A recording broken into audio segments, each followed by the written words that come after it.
You damn right. Welcome to Tuesday, but not just any Tuesday. Oh, it's that day. It's Valentine's Day. Probably no holiday we have gets more weird reactions than today. The positive, the negative, the crazy, the weird. We want all your reactions today. It's Chad and Zay on Valentine's Day. I'm Chad Hastings, joined as always by the one and only Isaiah Collier. He's got it easy today. What's up, Zay? What up, Chad? Shout out to all the ladies or your significant others who don't give a damn about Valentine's Day. Like my wife, the beauty that she is. Don't gotta spend no bread. How about that? Don't gotta wait in no lines. Could get her some M&M type Twix chocolate and she be good. Oh yeah, it's a beautiful day for me. How you doing, Chad? I'm doing very, very well. What kind of candy is your wife into? Right now she's into dark chocolates. I mean, obviously, look at me, but really, she likes her dark chocolates, kind of sedity ones that I couldn't even tell you the brand. I really set you up for that one. You didn't did I? set me up. I Thank you. didn't mean to. Thank you. Led you right into that one. That curveball did not break at all. That was a sinker that didn't sink right there. That thing is gone. Happy Valentine's Day to all of you. We will get into that conversation today. My biggest thought about Valentine's Day has always been really simple. Know who you're with. Once you get with someone, if that's what you want. Now, if you don't want to be with someone, enjoy being alone. Because being alone on Valentine's Day is great, especially when you're cheap and you don't have to spend any money. I haven't been that way in a long time, but I remember it. But know who you're with. Figure out little things about them and what makes them happy on Valentine's Day, because it's not always going to be the same thing. My old school Valentine's story, Zay, is about my grandparents. My grandmother called me up one year to brag about what my grandfather got her for Valentine's Day. He got her a new pair of work gloves. Oh my God. And a new pair of wire cutters. Because she needed both. And she was thrilled. Wow. And then 10 minutes into the conversation, I think she might have mentioned that he got a couple flowers for her or something like that. Right. But the other stuff mattered more. Farmer's wife, tough as nails. She's not into the froofy stuff. She needed new cutters and she needed new gloves. And he knew that. He paid attention. He knew the details. Right. He knew she'd lost the cutters when they were out together, putting up fence. And he knew she needed new gloves. He got it for her. She was in love. All over again. Yeah. Called me up to brag. Yeah, talk about know who you're with. Exactly. My first reaction, yo, here's some gloves. Get your ass to work. See? Right. And some people, like there are some guys that I've heard guys say they got their wife a new vacuum cleaner for Valentine's Day. Wow. And your first reaction is, oh, that's so misogynistic and that's horrible and terrible. It's like, no, wait a minute. If he's paying attention and that's what she needed and she loves it, then he's the guy. Then he's the man. He's paying attention. So pay attention to whoever you're with. If you are with someone and you want to hang on to them, I hope you do.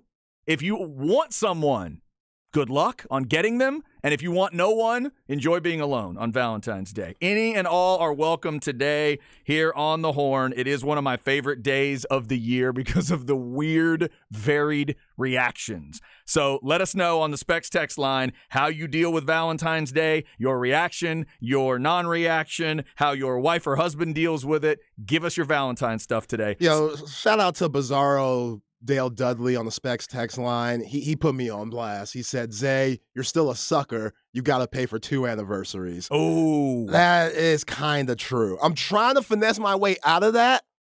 Like the big time anniversary just came and gone, which that's the one I celebrate, Chad, the wedding that y'all all went to. Okay. You all celebrate my work friends. the public one. Yes. Yeah. Not the one that we had in the summer due to COVID that we had to back up because we had to, rearrange our wedding.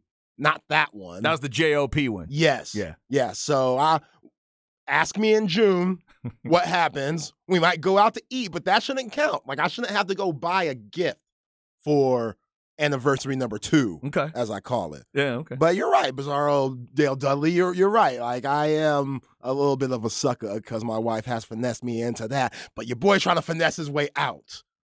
So I'm trying. I'm working on it. I am working on it. That's fine. You're working on it. That's good. I'm sure we got a lot of people working on Valentine's Day out there. So best of luck, whatever you need to do. Somebody says my wife was so excited when she bought a Classy vacuum. See, I'm telling you, some people, it just depends on who it is. This says, my wife, all she wants to do today is eat some shrimp scampi at home and go watch Magic Mike. I don't know how you should feel about that, my guy. That is strong. All my wife and I are going to do tonight is we're going to have a little dinner, going to meet up after she gets off of work, going to have a little dinner, and we're going to go home, and that's probably it. That's lovely. That's it. Nothing crazy. Now, to old boy whose wife's watching Magic Mike, dreaming of Shannon Tatum while she scarfs down some shrimp dipped in garlic sauce, does that make you feel good? You know, I mean, you just said know who you're with, so maybe you could come in as a Shannon Tatum, Magic Mike, and give her a little show. This person may know exactly what the shrimp scampi and Magic Mike combination does to his or her woman. Like aphrodisiac type thing. There you go.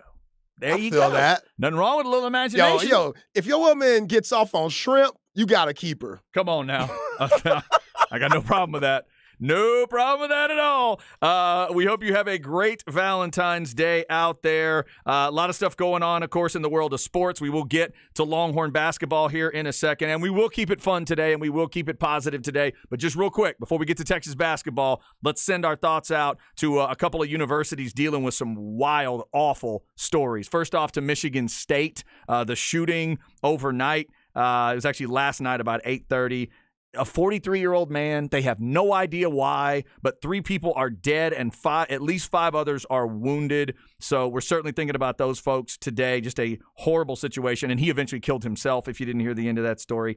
And then New Mexico State, my God. First it was the shooting, a shooting story of their own, and that a few months ago, and now they have forfeited the entire rest of their basketball schedule because of a really serious hazing incident where a teammate was subjected to false imprisonment, harassment, and criminal sexual conduct by members of this team. So certainly we send our best out to the New Mexico State family as well. They're not going to have basketball the rest of the year. I have no idea what to think about those. That particular story, Zay, is nuts. But just want to send the best out to all those folks, man. There's some wildness going on in this world. I hate how numb we become to all this stuff because it's starting to be so frequent. And we're starting to just see so many different, attacks on schools and communities and stuff. And it's just sad. And I don't even know how to really go about it, but you're starting to become numb to it. And it's so dangerous and very sad. So, yeah, just hard to go out to all the families who are affected by these things, man. No doubt about it, man. No doubt about it. Get that mental health checked as well. It is Valentine's Day, and it does cause a lot of reactions mental health-wise for a lot of people. Let us know what you think. Specs text line 337-3776. This one says, married 25 years. Tonight is poker night. I'm not missing poker night. All right. Fair enough. It's your deal. You do you. Instead of being romantic, you choose to gamble. I dig it. You do you. This one says, my girlfriend said no flowers, candy. Wait. My girlfriend said no flowers, candy, or dinner. Instead, she wants a tat. Like matching tats? Don't know about matching, but maybe the tattoo is, I don't know, of him or something about him. I don't know.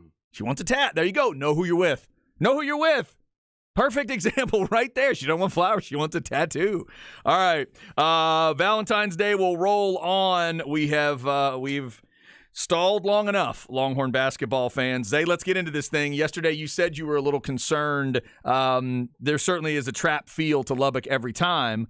And with a team like this that has a bad record, but deep down they're not a bad team. They'd been playing better. You pointed out some of the upsets they've been able to pull off lately, including the K-State, right? They just beat K-State before Texas? They beat K-State. They've beat 3 of the last 4 games. They beat Iowa State in there. So, yeah, they've beat a lot of top 20 teams recently. They're always ready for the Longhorns. They packed that joint with over 14,000. So let me know what you thought of 74-67. What'd you think? Well, for one, this Texas Tech team, they're pretty hard to scout because they have guys in and out the lineup all the time. And it seems like Coach Adams, who did a hell of a job last night, as much love that we've been showing Coach Terry, Coach Adams, he one-upped them last night. And that was a big reason why the Red Raiders beat the Horns at United Supermarkets Arena. But, if when you go through so many different lineups like Frodris Amac, he's so tough to cover.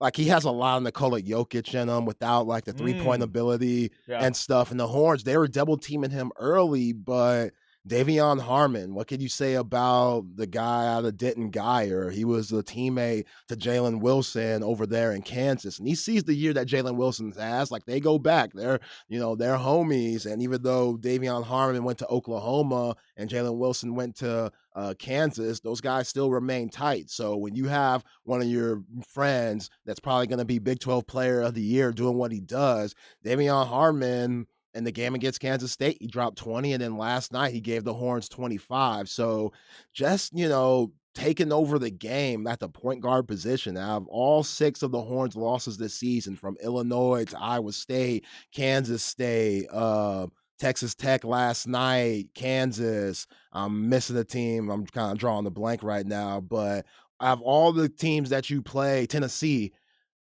and you lost to, probably 5 out of the 6 games, the point guard matchup dominated on the opposing team.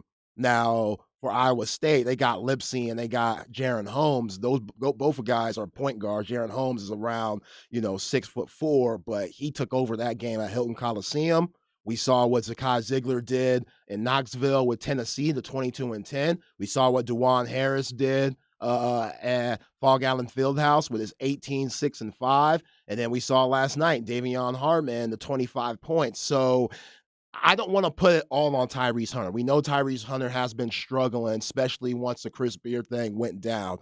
And it's a group effort on stopping the point guards. Like, once a guy gets beat, you have to help the helper, and you got to be able to rotate. And the Horns did a really bad job of that, especially last night in the Kansas game. They just gave up way too many easy transition buckets, along with DeJuan Harris going crazy. But what you notice out of those 5 losses that the point guard dominated, the opposing Tyrese Hunter struggled offensively too. Mm-hmm. And he's still not playing as well defensively as you would think. Like, you heard Fran Frasillo say it last night, he hasn't played defensively like he did last year.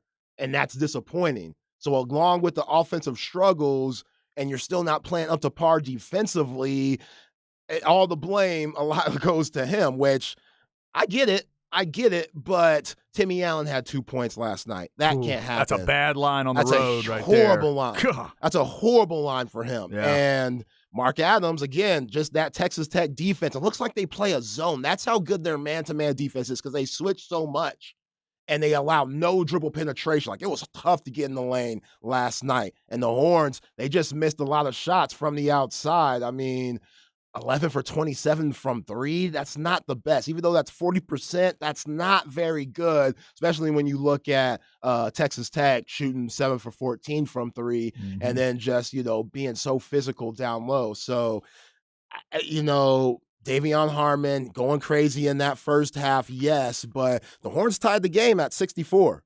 And Dylan Disu hit that 3 to tie the game at 64, and just the adjustments that you made to stop Davion Harmon came to haunt you in those last 4 minutes. The last 4:15 left when it was tied 64-64, because when Davion Harmon dropped that 21 in the first half, Coach Terry did a good job adjusting to that by double teaming him on pick and rolls. Well, Mark Adams countered to that and said, okay, we're not going to allow you to double team that at the top, because we're going to go high-low and we're going to put our big man Amac, here comes the Nikola Jokic reference, and we'll give it to him right before the trap even comes. So now we have an advantage, like on a 2-on-1 high-low, where Timmy Allen, some of the worst D I've ever seen. Like, Timmy Allen, elementary school basketball, see man and ball. Do not let the man, especially when the guy's in the corner, do not let the man beat you behind on the back door. Amac caught the ball at the top of the key. Kevin O'Banner cut to the lane, got that dunk, 66-64. Then they come back down the court. The Horns don't score. Texas Tech gets the ball. They shoot a shot. AMAC gets that tip in, 68-64. Then O'Banner gets that huge block on Dylan DeSue where he gets the crowd hype. He swells up and, on the baseline. And then you saw AMAC again, high-low action. They step up too high. AMAC throws the lob to O'Banner. Ball game is 70-64. Even though Marcus Carr had that N1 finish, he missed a free throw. Then you get a stop. It's 70-66. You get a stop, but Dylan DeSue, he gets fouled and he misses a free throw. Make those 2 free throws, you're down by 1.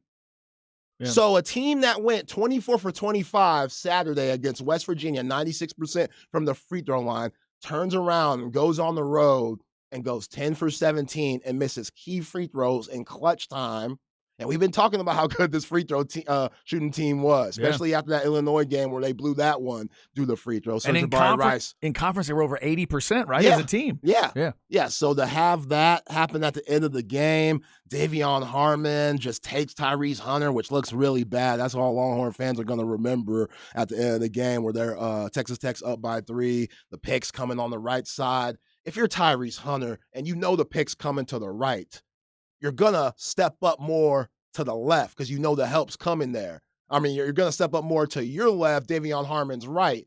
Instead, he just played straight up. So fake the screen, goes to the right, shoots that beautiful floater layup off the glass, 72-67, and that's basically ball game. Brock Cunningham smokes a wide open layup that would have cut the deficit to maybe 3. Who knows what would have happened there? And yeah, Texas Tech gets another huge win to help their case by fighting for the bubble for the NCAA tournament. And the Horns, who I said needed these 3 games, West Virginia, Texas Tech, Oklahoma, to look for a number 1 seed, it's going to be tough now. Yeah. I mean, it's going to be tough. Tennessee, they did you a favor by losing a couple of games on last-second shots last week. Purdue did you a favor. Kansas, in a way, they're sitting back. They got to win tonight against a really good Oklahoma State team that's, treading on the up and up, kind of got a hot streak, those Cowboys, of what they're doing. So I thought it was a missed opportunity, but the Horns beat themselves last night. Just too many dumb mistakes. Yeah, Texas Tech got lucky. About 3 bank shots went in that first half. Just some lucky stuff. Davion Harmon shot to go into halftime. That was weak, but hey, you had a chance, an opportunity to beat a team that's at last in your conference, and you didn't do that. So got to beat Oklahoma. Right now, you got Baylor, who's looking really good. Scott Drew's team's looking good. They beat that same West Virginia team that you beat on Saturday, and we'll see what happens. But I thought it was a missed opportunity, and yeah, it was such a trap game last night. That was just a bona fide trap game. You feeling good about yourself, beat a really good Bob Huggins team by 34, and then you're coming into Lubbock against a team that hates you. They can't stand you. A really good coach that's known for his defense, and they suffocate you. They did that. But you only lose by 7. As bad as you played, many free throws as you missed, the turnovers, just throwing the ball out of bounds at the right times. Tyrese Hunter struggling. We haven't seen Sir'Jabari Rice struggle, like only 8 points. Got in the foul trouble. That's very uncanny of him. You only lose by 7. So, for anything positive, I guess you could look at that, but still, I'm looking at that number 1 seed, and I thought last night was a missed opportunity. Yeah, it might be tough to get back there now. As of this morning, Bracketology still has Texas on the 2 line, and Baylor is still on the 2 line right now in terms of looking towards the tournament. Next game for Texas is Oklahoma, as Zay mentioned, 1 o'clock on Saturday. That is a 12:30 pregame for you. If you have reactions, let us know. We're getting a lot of texts in already reacting to the Longhorns' loss. Somebody said they may have looked at Texas Tech's record and just didn't show up. The effort was a little low, certainly in that first half. Just seemed a little flat coming in, trying to get that turnaround. Like we talked about, Zay, it's what you got to do in the tournament. Got to be able to turn around in 2 days. No matter what you did in that previous game, got to be able to go. That energy level was a little low. I like the fight in the second half. And there are still times with this team where I think, man, even as bad as y'all have played through this game, feels like you might be in it. You got to hit a couple big shots, but you brought up those couple critical moments where they weren't able to get shots, and then they didn't make stops. One of the big numbers for me is 36-18 in the paint. I mean, that's I'm a believer that this is a team. I always look for them to be up at like 30. If you can get to 40, I think that's a great number. So only giving up only getting 18, but then you allow 36 in the paint like that, it's not good. And that's what got him at Kansas, too. Yeah, allowing too much in the paint. And then going back to the point guard thing, like the point guard's getting in the lane and making plays. Lamar Washington, number 1 for Texas Tech, played 9 minutes last night, had 3 assists. Think about that. Think about just getting into the paint. Like, he had guys on his hip, and he was throwing it high up to Amac, and Amac was keeping it up and just finishing. Amac was terrific last night. He had a loud-ass 12. Yeah, he looked really That good. was a loud-ass 12 because Texas, they were doubling him and stuff. And then, Jalen Tyson, talk about somebody you want to punch in the face. When he hit that Kawhi Leonard pull-up and then did the stanky, it stinks in here, get that out of my face, that was nasty. As a Texas fan, how mad were you when you saw that? Like, I just type of stuff that makes you ball up your fist. And, you remember when Cuba Gooding Jr. and Boys in the Hood was swinging because he got harassed by the police and Nia Long was trying to, that's what you do when you see stuff like that. It just makes you so mad. But like I said, Jalen Tyson, he's going to take that game personal. He's always going to take that game a little more personal. And man, he came out in that second half, had an and one finish on Timmy Allen. He played great D on Timmy Allen too. So again, with how much they changed their lineups because they've had all these injuries, they're hard to scout because you don't know what Coach Adams is going to throw out there. Mm-hmm. And now he's kind of like, man, maybe I should have been playing this type of style this whole time instead of, having Bacho in maybe as much, or maybe I should be playing Pop Isaacs in different situations. But, Davion Harmon, the confidence that he played with, he was about to cry in that post game. You see that?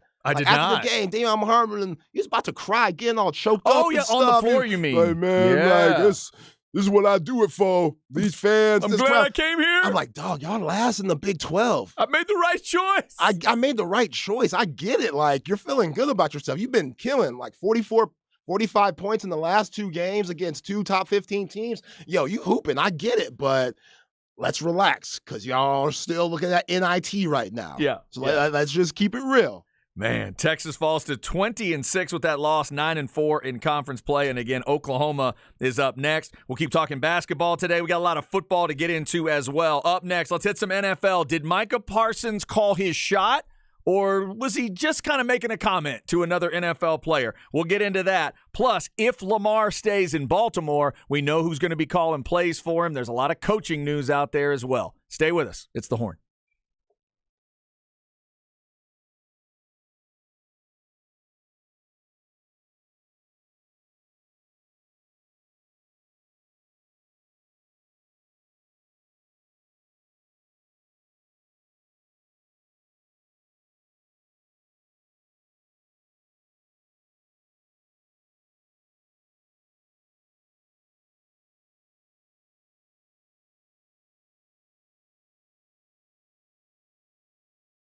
All right, this is Chad. Let's talk a little Apple leasing. Any make, any model, any car, any truck, they want to get you in the vehicle that you want. It's the easiest and safest way to get a new car. So you need an upgrade, you need something new, maybe you need something for someone in your house. Maybe your wife needs a new car, maybe you got a kid that's about to head off to college next year that needs a new car. Be thinking about Apple leasing because it's a great process to go through. You're going to pay for the part of the car that you're using. You're not going to have to worry about that end of the road part of it where you've paid things off, but you got all those expenses at the end and high mileage and all those things. They make it so simple with the easy lease process. You call 346-9977, and they will walk you through everything. 346-9977. Remember, they get all the discounts and incentives that the dealers do. They'll pass the savings on to you and keep the hassles for themselves. 346-9977, or go to appleleasing.com.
Your warning for today is that Zay's going with some baby-making music. All right? It's Valentine's Day. Zay's going to lean in big time. Good love. Listen some Marvin Gaye. Hello. Come on, H-Town. Oh, mercy. Starting off, little H-Town vibe. I heard the H-Town reference. Okay, is this Knocking the Boots? That's right. I don't know who sings it, though. H-Town. Oh, that's the name of the group? Yeah. Oh, okay. All night long. What y'all know about this? Oh, sometimes the right music is key. Sometimes that's important.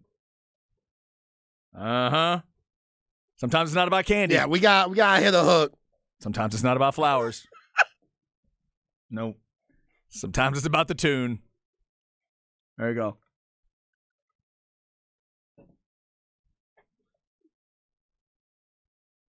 The mighty rockin' knocking the boots. Oh, man. If Knocking the Boots is part of your Valentine's Day, good for you. Well done. Oh, how many of y'all were conceived to this in 93? Don't bring it up like that. Don't bring it up like that. Come on. Because then you're reminding me where I was in 93. Don't do that. No, a lot of people listening right now, you're right, might have been conceived to something like that. Nothing but Valentine's kind of music today from Zay. And we'll start with H-Town. We hope you are having a good one. The Longhorns did not have a good time in Lubbock last night, losing 74-67. We will continue to talk about that game. Also, remember, football never dies around here. I got two big round numbers for you, Longhorn fans and college football fans. How about 60 days till the Longhorn spring game today? 72 days till the NFL draft. We'll find out what the Texans are going to do at quarterback. And we are 200 days until Texas plays their first football game. So first big weekend of college football, September 2nd, is 200 days away. We will get there together. Football never dies, and there's always stuff to talk about. We're about to get into some of it here on the football side, but we hope you're having a great Valentine's Day. If you have any thoughts on it, let us know. Somebody said Zay is seducing Chad today. No, that's not the goal. That is it's not for the people. That's not Zay's goal. Zay's trying to give all of you ideas for later on if there's any seducing to be done. Yeah, we're talking about the Horns have a trap game tonight. A lot of y'all guys going to have trap games today because y'all think y'all going to be smooth and slick and go to your significant other and try to wine and dine them, and 6 months later, trap. Trap. You have no idea what you got into. Got to be careful. Better be careful today. Be careful. Somebody's already given you some credit for the music you're playing. They're excited about it. So we got all that going on today. Coming up in the crap bag at 12:45, I'll tell you why Valentine's Day matters to me, because it ended up being important to me a few years ago. And so I do see all perspectives on Valentine's Day, but I'll give you mine coming up at 12:45. Right now, though, let's get into a little NFL, Zay, and I just need to know how upset to be as a Dallas Cowboys fan. Are you ready? Somewhere in the last, day, Calais Campbell put out a tweet, and it was a simple one. Calais tweeted out, "I really want to play in Super Bowl 58. That's it. That's what he tweeted. By the way, he tweeted the number 58, so nice job, Calais. Like me, he can't stand Roman numerals. All right.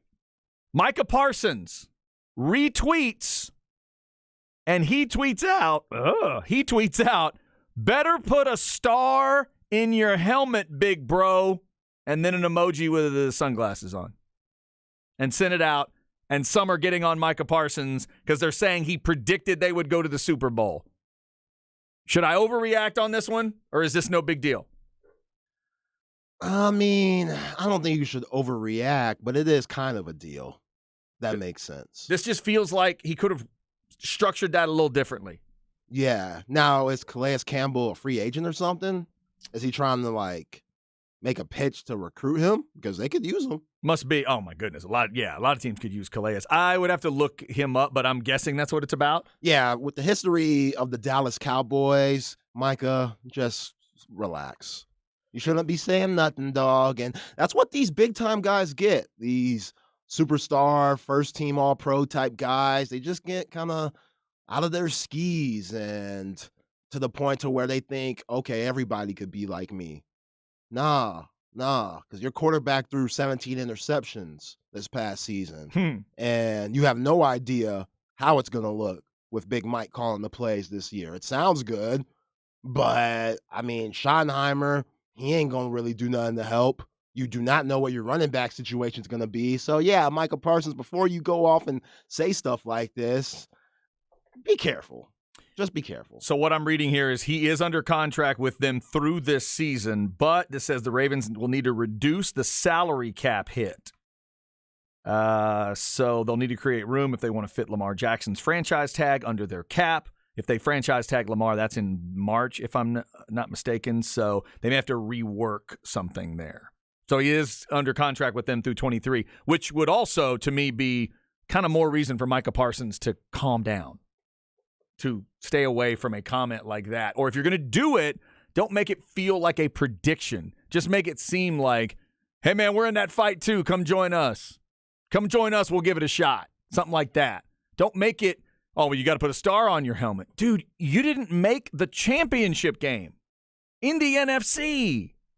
The Super Bowl representative is in your division. And you're acting like, well, all you got to do is throw a star on your helmet. No, 11, that's not how simple it is right now. I would have felt better if Micah would have said, you know what, Calais, if you like feet and want to win like myself, then come on over to Dallas, bruh. Because there's a lot of shorties out here who will let you do whatever you want with their feet. Oh, my God. We're 1 foot ahead. We're one step ahead of everybody else. Cowboys fans, let us know what you think of that. Sometimes it just comes with the territory. When you're a fan of the Cowboys, it's such a crazy, wild circus environment that maybe this is nothing to you, but that is what happened on social media. Some people are saying, and if Fox Sports NFL retweeted it and said, Micah Parsons calls the Cowboys to Super Bowl 58. That's how they saw it. That's their perception, and we know sometimes that is reality. So me as a Cowboys fan, I'd rather Micah Parsons calm down, but it's hard for Cowboys to calm down sometimes. Yeah. You think Micah's like putting whipped cream on feet today? Like, I'm just trying to picture what foot fetish people go through. Like, how does that become foreplay? How do you become excited from that? All I know is I hope the people that have the fetishes or have the specifics, I just hope they find somebody that shares the specifics. Yeah. That's got to be hard to do. And also, like, let's say if, you have a all-state linebacker that you're raising, 15 years old, and you come in the room and he's looking at feet pics. Do you get upset? Because for first-team All-Pro, Micah Parsons loves feet. So, is there a pattern there? Like when they do, what's the test that they do? Wonderlock? The Wonderlick. Wonderlick. Yeah, when they do Wonderlick test, like you think that might be put in there? Like, what are you into sexually? Right at the back of it, they just put a pair of shoes to see how how you react to it. And if the person sniffs the shoes, Mel Kiper Jr., he has great instincts. If I'm raising that linebacker, as long as I didn't walk in on him looking at pictures of my feet, if I'm the parent. As the parent? Yeah. I think I'll be all right. Yeah, just let it roll. We need people like Micah Parsons. Like, he's a trendsetter. I mean, we talk about it, but again, if everybody, if everybody's two consenting adults and that's what you're into, that's what you're into. Yeah, ain't nothing wrong with that. But like, is he a syrup guy or chocolate syrup guy? I don't know. Maple pancake syrup guy? Does he get crazy and, maybe go ketchup, mustard? See, this is where your concern level is. I'm just upset the man might be calling out a Super Bowl shot. I'm trying to keep this basic, Zay. I don't care what he's doing behind closed doors. What I need him to do on social media is not do things like, I think we're going to the Super Bowl. Yo, calm down, Micah. You should see, like, the mixtape of him this season. It's one of the most incredible things to watch. Just his motor. Like, he's an absolute freak on and off the field. But it's just, you got to look at guys like that and say, what do they do that separates them from everybody else? So when he says comments like, I love me some feet or when he says stuff like Jalen Hurts as a system quarterback. You got to take the good with the bad. Right. I guess that's true. So that's just where I'm like, this guy is an insane competitor. He's an absolute dog on the field. Like, if the Cowboys didn't have him, wow, where they would be. You know what I'm talking about? So he's a little off. And you're right. He probably shouldn't say as much on social media as, because he did say some wild stuff like political not too long ago that he had to apologize for. Because his people made him apologize because it was a little insensitive and non-really educated for somebody like him to be making that type of statement. But you can't say anything about him on the field. Right. No, that's true. Somebody says, come on, are you overreacting about Micah just being positive? See, that's what I don't want to do. If this is being taken as just, no, he's being positive, and you want an all-star athlete to believe that a team is that good. And they were in the playoffs this year, and they were in the divisional round this year, and they lost a close game to a team that went to the championship game. And he's so naive. Like, he's only 2 years in, and all he's seen is 12-win seasons and playoffs. That's true. So he's only seen success. So, guys like that, in his mind, that 25-year drought that the Cowboys have been in, that don't got nothing to do with him. He doesn't feel what you're feeling. Right. He doesn't feel the distance from him. Yeah. He thinks he's closer to the Super Bowl. Real close. Way closer than I think he is. Right. Yeah. And I got to realize that. And I guess I want members of that team to feel like they're closer than I do. I guess. All right. I'll be willing to admit that I may be overreacting a bit there. One other quick note, and we got a lot of football notes to get to today, but Todd Monken. This may be good news for if you don't root for Georgia.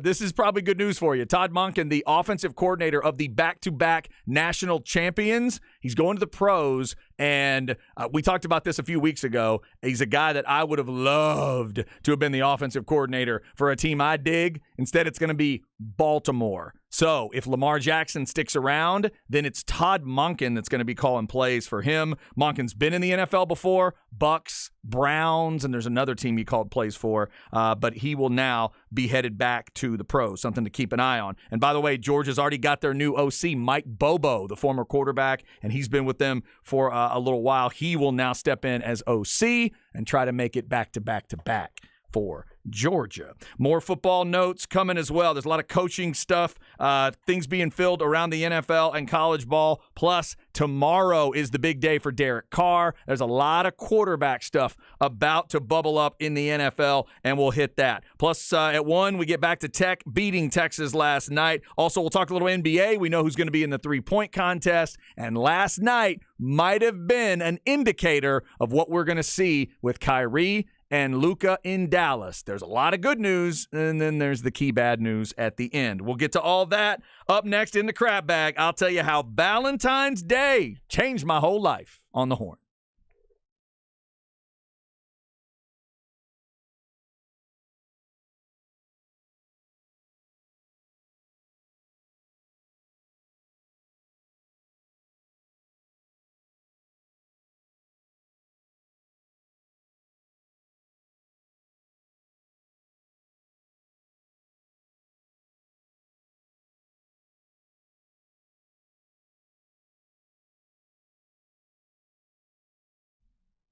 All right, I was just talking about the NBA. Underdog Fantasy has got plenty of pick'em games for you involving the NBA. You can put those together. It's the easiest place to play fantasy sports. And yes, even though football season is over, the pick'em games are there. NBA, NHL, Major League Baseball's on the way. Pick whether your favorite player will have a higher or lower stat total in the game for your chance to win big. You can win up to 20 times your money in a single game. Just pick between 2 and 5 players to build a pick'em entry. You can also look at those rivals picks, which pits 2 players against each other on certain stats. The pick insurance option makes sure gives you a better chance to win as well. You'll only need 2 out of 3 or maybe 3 out of 4. So definitely look into that. Get it downloaded on your phone. It's so easy to do. Sign up today with the promo code HORN and get your first deposit doubled up to $100. Visit UnderdogFantasy.com or find them in the App Store. And don't forget to register with my promo code HORN to get your first deposit doubled doubled up to $100. Must be 18 or over and present in a state where Underdog Fantasy operates. Terms apply. Concerned with your play? Call 1-800-522-4700 or visit www.ncpgambling.org. It's the fastest growing fantasy app in the industry. Get you a pick'em game together today at Underdog Fantasy.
Valentine's Day music to get you in the mood. If that's what you need on this Valentine's Day, Zay's got it for you.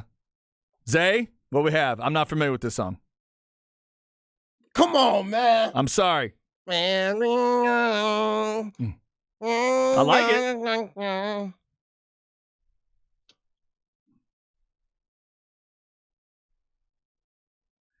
Is it an individual artist or a band? Band. Okay. They dominated the 90s. A group that dominated the 90s. That's not Boys to Men. Grown Up New Edition. The New Edition reunion. Close. Who is it? Jodeci. Oh, okay. What's it called? There we go. Okay. Come and talk to me. Can I talk to you?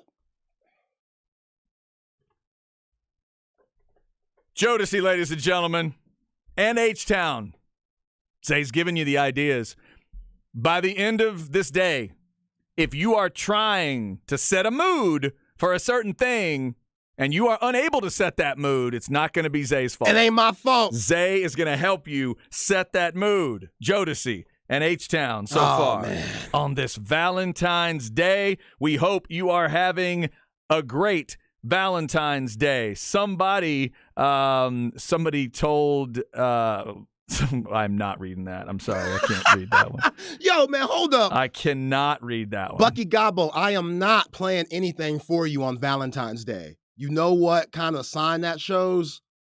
That's not my, it's kind of weird. Bucky talking about texting me, Zay, pay Delphonics, la, la, la, la, means you love you. Bring that back for the buck. Wow. I can't play no love song for you, Buck. I hope you respect that. Yeah, there's certain lines that There's need to be certain drawn. lines, thank you. Yeah, you got to have boundaries. That's fair. Someone said, somebody asked me what I'm getting my girlfriend for VD. I told them a shot of penicillin. All right, there we go.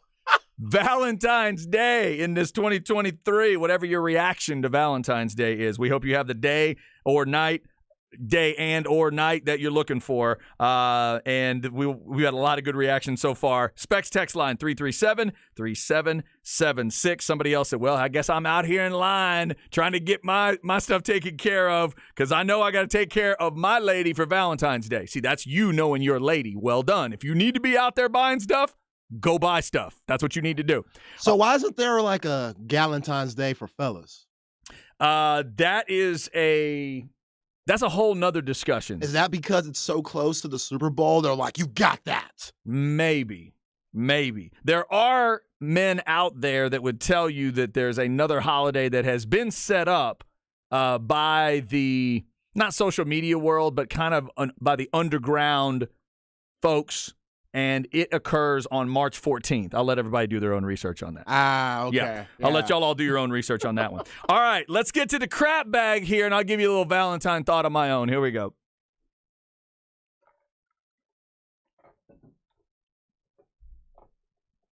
Brought to you by AV Consultations, 255-8678, or go to avconsultations.com. Again, I love Valentine's Day because of all the varied reactions, and I'm into all of them. Whatever you need to do, that's what you need to do. I've never been crazy. I've never been into the whole overly doing Valentine's Day. I remember being in high school and listening to a guy talk about how much he spent on stuffed animals for his girlfriend. And I just filed it away. Okay, don't be that guy. I don't want to be that guy. My dream used to be meet a girl just after Valentine's Day whose birthday occurs just before Valentine's Day. That way you'll figure out if you really like them and they really like you and it's real and it's not just superficial. That's the way I thought when I was in junior high school. All right. So for me and my wife, Valentine's Day is interesting because we didn't meet on Valentine's Day, but we met because of Valentine's Day. Back in 99, I was doing radio out in East Texas. They put together a contest, and shout out to these two ladies who changed my life. Stacy and Meredith were in sales. They came up with an idea. Let's have a contest because they knew I was busy all the time and I didn't have time to go on dates. Let's have a contest where the prize is you get a date with Chad, which is silly, but it worked because they put a bunch of stuff around it, jewelry, the dinner, and all that. So they put this contest together. My now wife enters the contest and lost. She was a finalist, but lost. I go out with the winner. She was all right, but she was kind of, a little bit boring. Wasn't talkative. I need somebody that's going to talk a little bit. I need you, right? I need you to tell me about yourself. Yeah. Because I feel like I'm a decent listener, but I need you to help me out a little bit. So The date was kind of, it was all right. And then we went out one other time, grabbed lunch, but there was just nothing going on there. And then my man Butch, my first radio partner, and rest in peace, Butch just died over the last year. He's one of the great guys I've been around in radio. He says to me, who would you have picked? Because we did this like dating game style thing. They all sent in questions and answers and stuff. And I said, I would have picked, I've always been into older women. I've always been into women that are a little bit older than me versus the women that are my age or younger. And I said, I would have picked the one that was however old. You know, she's like 3 years older than me. And I said, I would have picked the one that was in Nacogdoches. She seems sweet or whatever. He says, well, call her up. Because she had seen a picture of me and still wanted to enter the contest. Were you mullet out by then? God, not really a mullet. It was weird. I don't have any of the pictures right now, but let's just say you cannot account for taste, man. She looked at whatever my hair was doing then. She looked at this nose and these ears and still said she wanted to enter the contest. God love her. And so she, so I called her up, and this is, right after Valentine's Day. I called her up the Friday after, left her a message, and said, if this does not sound too psychotic, give me a call. So she gave me a call. We had a conversation. We had our first date on the 21st of February. And so next week, it'll be 24 years since we met. And this May, it'll be 20 years that we've been married. Wow, that's amazing. So because of Valentine's Day, we got together. I get the whole thing where it's fake and it's this and it's a scam, and I totally get all of it. And I hate the overdone version of it. But if it wasn't for Valentine's Day, I wouldn't have met her. So there you go. Wow. There it is. Happy Valentine's Day. But there's plenty of things I love about my wife. My wife, Zay, in a way, she's not exactly like your wife in that she tells me, oh, you got to do all the other stuff on other days and don't get me flowers on Valentine's Day. I want you to make sure you're doing all that. But my wife is so cool because I could literally get her nothing except taking her out for a meal, and she would never hold it over my head. She doesn't really keep score that way. So like yesterday, I went and grabbed a couple deals of flowers, one for her, one for my daughter, and I grabbed each of their favorite candies because we're going to the movies later in the week. Again, know who you're with. So I took the flowers, I put them in vases, and I put the candy underneath each one. Got her roses, got the kid like a kind of spring flower arrangement because the father getting the daughter roses didn't make a lot of sense to me. Gotcha. It didn't quite work. Yeah. So for the wife, it was red roses. For the daughter, it was kind of the spring arrangement. Had them there, and she really appreciated it and thanked me for it and all that. But I know deep down, if I hadn't done it at all, she wouldn't care. She really wouldn't. We'd already made plans. Hey, let's go out to. We love just having meals together. That's one of our favorite things in the world. It's simple. I don't have to be anywhere fancy. I could be at some fast food place with my wife. As long as I'm with her, that's all I care about. So we're going to meet up. We're going to have dinner tonight, and that's our Valentine's Day. Beautiful. That's what I like about her. You have to be simple to be with me. I am not an extravagant person, and I'm not going to go. I don't want to be with someone that every year I'm having to spend hundreds of dollars on to show them. Like, I'm going to show you throughout the year, hopefully, that I appreciate you and that I love you and all that. I'm not Mr. Showy. Can't do it. Love story is like a rom-com. It's sweet. It warms my heart. Well, it really does. I appreciate that. It is a cool story to be able to tell. It is cool to be able to tell that. And I worked with this great woman who, it's weird to call her a woman because we were like in our 20s at the time. Great girl at the time. But she worked in the office. We were already friends. And she was with a longtime boyfriend by the time I met her, and they're still together and everything. And I remember her saying, she goes, oh, my God, what if y'all get married? Oh, my God, it's the day after the first date. And I'm like, Holly, please calm down. Please don't put that kind of pressure on me, please. But she was right. So how did Wendy lose? She lost because they called in. She was one of the 6 finalists, and then it was strictly like listener votes. People called in and voted. Hey, I'm calling to vote for so-and-so. Hey, I'm calling to vote for so-and-so. Right, okay. I didn't want to make the choice. Right, okay. I didn't want a bunch of East Texas parents and stuff mad at me. Dude, we had people calling in like, hey, I'm voting for Sarah. This is her mama. I was envisioning granddads with shotguns and stuff. Yeah, no teeth ass women. When we picked up the winner at her trailer in the trailer park, I was in a limo, Zay. In a limo in a tux. Picked her up at her trailer across the trailer park. Her grandparents start waving at me. Hey, we're her mama and dad, granddad. How you doing? Oh, my God. It was terrifying. Want to come in for some catfish, Sonny boy, before y'all go? My goodness, it was crazy. It was a crazy, crazy time, but a very good thing came out of it. Whatever you are doing on this Valentine's Day, we hope you have a good one. Let us know what you like or don't like about Valentine's Day. The food, the stuff. Are you eating those crazy chalky hearts that we had as kids? I never liked those. Let me know what your favorite Valentine's foods are, because, that's all I did for the they didn't have my daughter's favorite candy, so I got her second favorite, which is Skittles, and then my wife is a plain M&M's woman when it comes to movies. Hey, I'll see y'all tomorrow where all that Valentine's Day candy's half off. See ya at HEB. There it is. Local Walgreens, Trader Joe's, it don't matter. I'll hit them all up to see what's popping. Do guys go back? I've never done this. Do guys go back to the store and get discounted flowers like later in the week? I would assume all those flowers had to be put on sale, right? I might do that too. You could roll back through the line, grab the flowers, and come back on Thursday or Friday and say, hey, baby, I was just thinking about you. Oh, you know how big time I would be walking in my apartment with February 15 flowers? Come on. That's how I do it. I think that's why a lot of people get married on February 15th.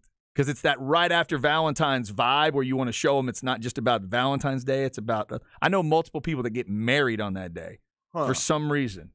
I didn't know that. Yeah, it's turned into an interesting day for people, I think, that want to do that. Let us know your thoughts on Valentine's Day. We're having fun throughout it today. It was not fun for the Longhorns last night in Lubbock. We'll go back and visit that. Plus, now that football is done, you got to look for other things. NBA All-Star Weekend is coming up. We know who's in the dunk contest, and it's okay. We told you about Jericho Sims, the former Longhorn. Hopefully he'll do well. But we now know the three-point contest, guys. They're set. Zay will give you that list coming up, and we'll take a look at what the Mavericks looked like last night. It was a wild one. Is it an indicator of what's to come? Don't move. It's the Horn.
All right, let's go hour number 2 on this Tuesday. Hope you're having a great Valentine's Day. Hope your Valentine's prep is going well. We've heard all angles on Valentine's Day so far. Chad and Zay, on this Valentine's Day, we've admitted we both married women who are not, at the very least, are not way into Valentine's Day.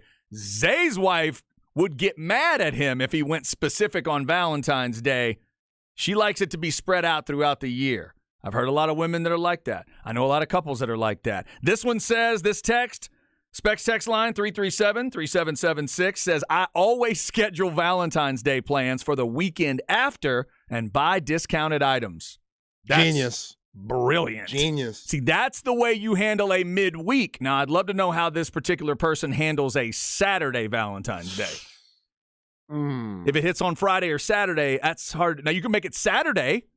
You could do that. If it's on Friday, you could plan for Saturday. But what if it hits right on Saturday? Do you then plan for Sunday? Just stay ahead of it no matter what? I don't know. I like the idea, though. I like the idea. Also, this person, again, know who you're with, says, me and my wife don't celebrate Valentine's. We celebrate Mardi Gras because that's when we met. When and where we met. 18 years ago. And this person, Zay, is going to be the envy of a lot of our listeners right now. If you love the Longhorns, and specifically if you love Longhorn baseball, check this one out. My wife's gift to me for Valentine's Day is letting me take her to all 3 Texas baseball games in Arlington this weekend. So dope. Sounds like you've chosen well, sir. Yeah. That just sounds like you've done a good job. Now, to my guy who said they met their wife at Mardi Gras, did they meet her while she was flashing the whole Bourbon Street? Interesting. If not, that's some serious love. That would be interesting. Yeah, that'd be a hell of a memory. Right? You remember the first time you saw her? Yep. I do. The first time I saw the twins, dude. I remember the first time I saw her, them, and Mardi Gras. Yes, indeed. Whatever you're thinking on this Valentine's Day, let us know. Specs text line 337-3776. If you got somebody and you want them, that's cool. If you got somebody and you can't stand them, maybe don't tell them today. If you want somebody and you're trying to get them tonight, good luck. And if you don't have anybody and you're happy that way, enjoy your alone time tonight on Valentine's Day. I remember some good Valentine's Days being single and cheap, and I just stayed home and didn't go out and try to pick anybody up because I knew it would cost me money. I just stayed in. Did you really? Kept my bank accounts at the same level because that was never my thing. I did not want to. And it's ironic because as I told the story, like I kind of, I ended up meeting my wife because of Valentine's Day. But I always thought if I was going to get a relationship going right around Valentine's Day, it was just going to feel fake to me. I wanted it to have already happened. That was my thing. I was the same way about homecoming. I started dating a girl like a week or 2 before homecoming. And she comes to me about the mom. And I said, I don't know, are your parents going to buy you one? She's like, what are you talking about? We're dating. I'm like, hell no. I'm like, I know, but we started dating like days ago. I said, no. So I, didn't buy her the mum, and she probably dumped me within a month. Oh, yeah. Mums in Texas, that's probably $5,000. It was a huge deal. Back then, they were still like, they were easily $25 for sure, probably $50 for like big ones. I wasn't spending that. I just wasn't. So, yeah, that's just me.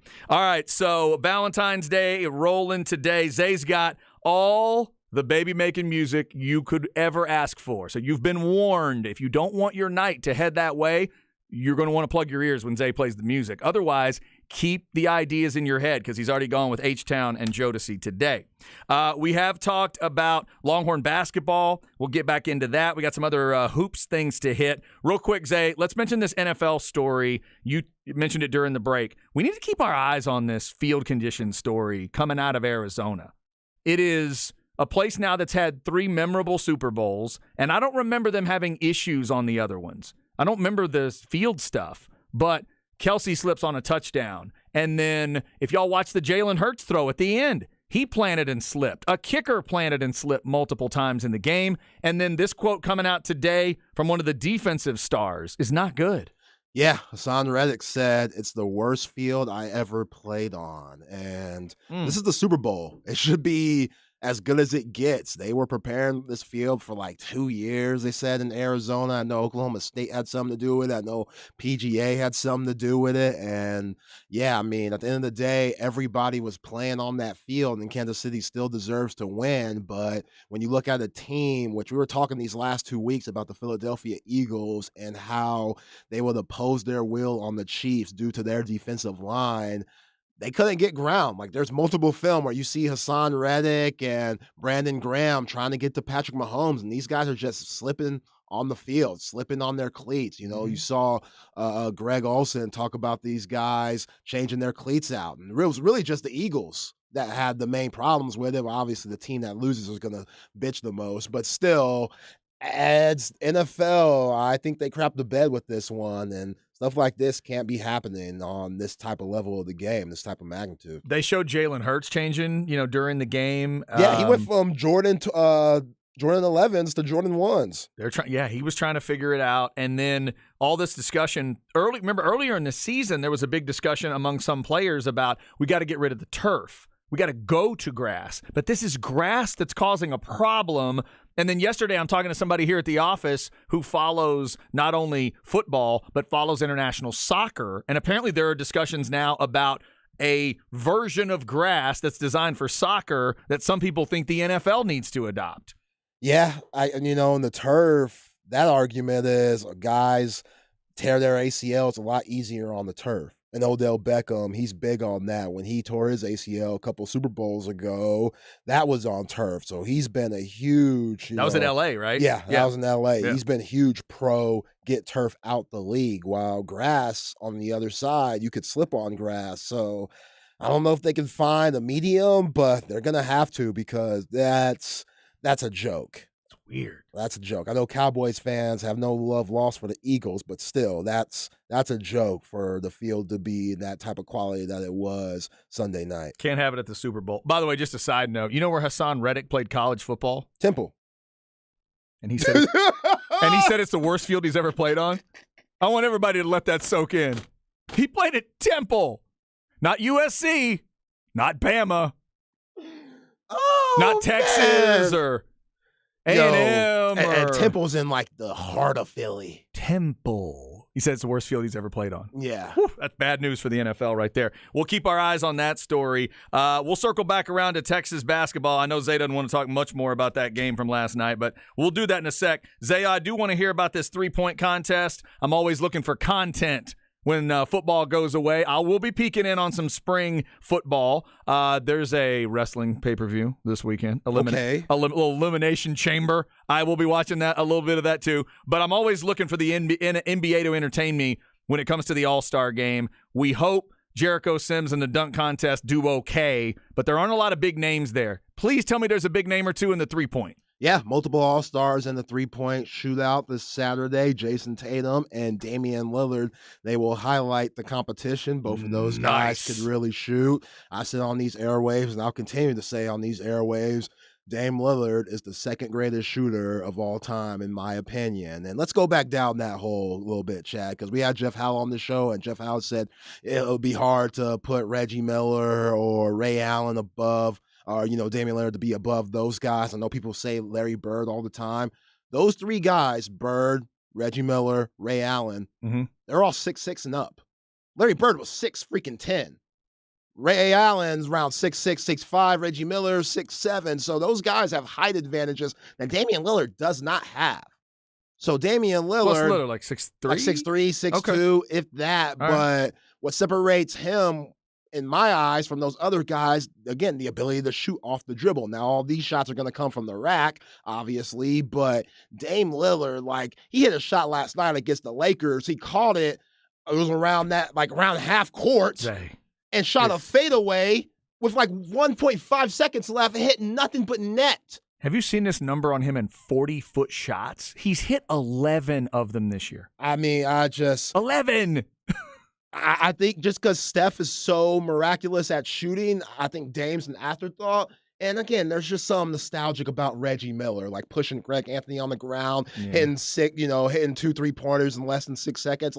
That's legendary. Spike Lee stuff. You know what I'm saying? Ray Allen hitting that shot to, air quotes, save LeBron James in game 6 of the finals. Like, that stuff sticks with you. But Damian Lillard, which this will be huge for his resume. If he wins a 3-point shootout, I think this might be his second. Those guys have all won 3-point shootouts. So that's cool. So Tatum and Lillard are both in. Yeah, along with Kevin Huerter, Sacramento Kings shooting guard, red rifle, he could light it up. Tyler Hero in Miami, he could shoot. Tyrese Halliburton, who's an all-star this year. Mm-hmm. He's averaging 21 and 10. He has a weird shot. If I was trying to teach somebody how to shoot, I would not say go watch Tyrese Halliburton. It goes in, but it's not the picture-perfect release, but he could shoot it. Buddy Hield, the Oklahoma Sooner. Oh, he's good. Yeah. Anthony Simons out of Portland, and then Lauri Markkanen, who's also an all-star this year out of Finland. Okay. He's the only big man in this competition. But, yeah, it should be fun, and we'll see what these guys do. We know Jason Tatum, he's hella competitive, all those guys. So 3-point shootout is taking the place of the dunk contest as the main event. It has. I wish they'd reorient it and finish the night with it. They're doing that, Mountain Dew, 4-point shot now? Is it 4 or 5, that other one? I think it's 4. They let them have 4. Yeah, the deep shot. And the red, white, and blue balls are all 2. Yes. And the others are worth 1. And now... So the amount of points you can get now is way more than what Larry Bird could get. Right. And you can make the money ball. You can put all 5 money balls at whatever rack you want it to Dude, be. I really wish. I'm just all for fairness across time. I really wish we could go back in time. And if you're going to do this, give Bird and Craig Hodges and all those guys the same rules here and the same point opportunities. Holy mackerel. Bird would have put that thing out of reach a long time ago. Yeah, Craig Hodges could shoot. Craig Hodges, I think, won 3 in a row. Yeah, he couldn't guard a lick, which is why he barely played for those Chicago Bulls teams. But whenever they needed a shot, game 58 of the regular season, Craig Hodges might have 15 points in there. All threes. Oh, yeah. They were both obviously fun to watch in that contest. All right, so I'm looking forward to that. Tatum and Lillard, very, very good. Now, as far as last night, Zay, as a Mavs fan, I'm trying to find the good in the Kyrie Irving situation. And the Mavs are going to be a show. They're going to be entertaining. But last night is my worry. 124-121. The Mavericks shot 51% as a team. Kyrie, 36, 5, and 6. Luka had 33, 12, and 6. But Minnesota won the game and shot 58%. I know everybody wants to talk about the end, and I'll let you comment on that, about the pass back and forth and what that last possession looked like. But, Zay, if they don't start D'ing up a little, is any of this going to matter? Nope. Okay. It's not. And, maybe when the playoffs come around, it becomes more of a half-court game. If they make the playoffs, they're still in that 3 to 13 range, or anybody can make it, depending on what happens. But if they could get to the playoffs and make it a half-court game where you're just going to have to guard Kyrie and Luka one-on-one, that could work to their advantage. But games like this, where they're just going up and down the court, they're not trying to exert that energy because, you're in game 50-something. You're going to see a lot of this. And what happened at the end of the game, that's barely being with each other. Both guys are trying to make each other feel comfortable. Kyrie doesn't want to step on Luka's shoes. Luka doesn't want to step on Kyrie's shoes because he knows you don't want to get Kyrie upset at all. So somebody's got to take the shot. They'll figure that out. Jason Kidd will figure that out. Sometimes you'll use one or the other as a decoy to get a last-second shot. If those guys are in pick and roll, whether it's Luka setting a pick for Kyrie or vice versa, either way, it's a mismatch. Mm-hmm. You can't put your best defender on both. That won't happen. So they're going to figure out these kinks, but the only 2 games that these guys have played together, they're 0-2. Yeah. The D's not going to get much better. So it's just going to be about outscoring teams, which putting up 121 last night, that's not bad. Yeah, I was going to say, actually, the way the Mavs have played, 124, giving up 124 is actually not horrible. They've been giving up 130s and 140s and 150. When a kid made that speech a little while ago, that's what he was bitching about, when we may give up 150 on a certain night. Tell me this real quick. As a fan, should I be excited that I saw a blurb that they may talk to LaMarcus Aldridge? No. Could he help out with some stops? No. Okay. I thought LaMarcus was retired. Yeah, I mean, is there anything left there? I don't think so. Okay. Yeah, it'd be interesting to see if they can make some stops. But in the end, maybe it is just about figure out that last possession, get it to 124 all, and try to win it in overtime. Yeah. That's what they're going to have to do. It was ugly. That last possession was ugly. Ultimately, that's hot potato. Come on, guys. Kyrie's got to take that shot, right?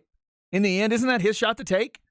He said he felt bad afterwards that he didn't get a shot off. Yeah, he's usually that guy. Throughout his career, he's always wanted to be that guy. That's why he left LeBron. And he's a little hotter in the moment. He was a little bit better last night, scoring-wise, than where Luka was. Right. And Luka kind of acknowledged that after the game, like, I thought he was a little more of the hot hand, so I was trying to get it to him. And then Kyrie can't do that great signature drive of his in the lane because you're down 3, but he just didn't get it off. So next time, hopefully, he gets a shot off. Yeah, absolutely. I mean, Kyrie knows he wants to take that shot. He does. But yeah. Kyrie also wants to get this new contract. Yes, and Kyrie has also asked the media not to ask him about next year. Oh, okay. He don't want him asking about what happens next and what happens next year because he says it's distracting. All right, whatever. That's fine. Yep. Now you don't want to be a distraction. He also says there's a documentary about the moon landing he wants us to watch. No, that's not what he said. All right, Mavs with Luka and Kyrie continuing. And yes, we have talked about Texas Tech beating the Longhorns last night. Zay, we talked about it a lot last hour. Before we hit this break, lessons you're taking out of last night's game. You talked earlier about the worry of the opposing point guard matchup. When you say that, to me, that makes me worry about March for this team because that's what the tournament games are going to be about, ball handling and guards. How do they figure this out? Just got to keep playing. I mean, there's just so much focus on Tyrese Hunter with that. And it's not all on Tyrese Hunter. It isn't. It's just because he's not playing well offensively, and then you look at his defense, which – it hasn't been as good as it's supposed to be. Now, Marcus Carr, his defense wasn't the best last night either, but he had 23 points, so you don't think about that. Yeah. He also missed 5 free throws. Those were huge. Somebody texted us about that earlier. You mentioned it. On the road to shoot free throws that badly, man. Yeah, because this team's been relying on free throws all year long. And what's also worrisome, Chad, they're coming back by 13 again. Like, you got to start off hot. You can't just keep relying on, Coach Terry making adjustments and you using your experience because some teams are going to continue to stay hot.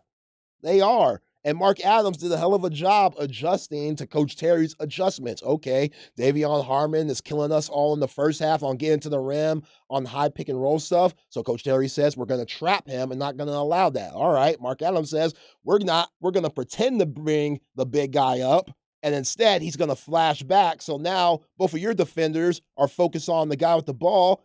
And once you throw it to AMAC, we're in a high-low situation, and AMAC dominated that, whether he was making passes to Kevin O'Banner for threes or Kevin O'Banner was cutting to the hole off Timmy Allen. It was just a great coaching performance by Mark Adams last night. Yeah. Like, I love Coach Terry, family, my guy. He got out-coached last night, and that's fine. That's going to happen. Like, it's some high-quality coaches in this league, big-time coaches. And Mark Adams, he's one of them. We paved the way, one in JUCO at Howard University with Jay Crowder and stuff, and now he's having success over at Texas Tech, even though they're struggling this year. Again, with how much they've interchanged lineups, with how much guys have been hurt in and out the lineup and stuff, this team was hard to scout. You don't know how they're going to play because you haven't seen that team that they had out there majority of the game. They probably played 5 games this year altogether because Pop Isaacs wasn't there. Bacho wasn't there. So, yeah, this Texas Tech team, if they could force their way in the tournament, they could be one of those squads that will upset somebody at like a 11th or 12th seed easily. Yeah, this is one of those conferences, too. When you show what they've shown these last few games, the committee will pay attention. They're going to pay attention to a team like that. Texas and Oklahoma, the next game. That's at it's the Moody Center version, 12:30 pregame, 1 o'clock tip on Saturday. Up next, we'll get you the flex segment. Games going tonight, obviously, as the regular season wraps up, plus another offer for a local talent. And I didn't realize this former Longhorn was now coaching at this particular school. We'll get you that next on The Horn.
It's Valentine's Day.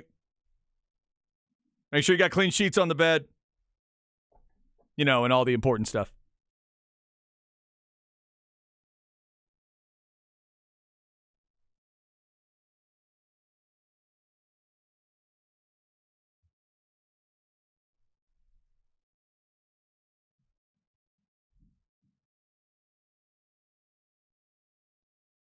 No, sounded like somebody else, and now it's not him, This is gonna be tough. which is good. How far back are we going, Zay? The 90s. Individual artist? Yes. Just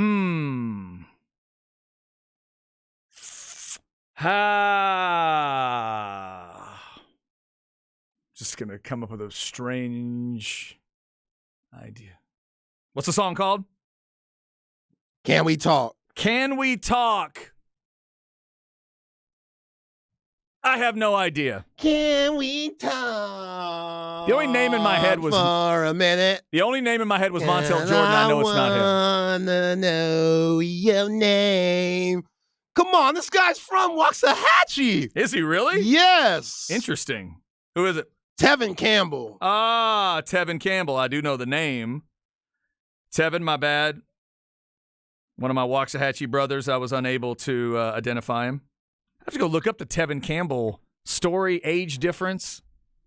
Was I in Waxahachie when Tevin Campbell was there? I think Tevin was a little after me. He was born in 76. Yeah. So he's 2 years. Does that mean I would have been in school with him, though? Yes.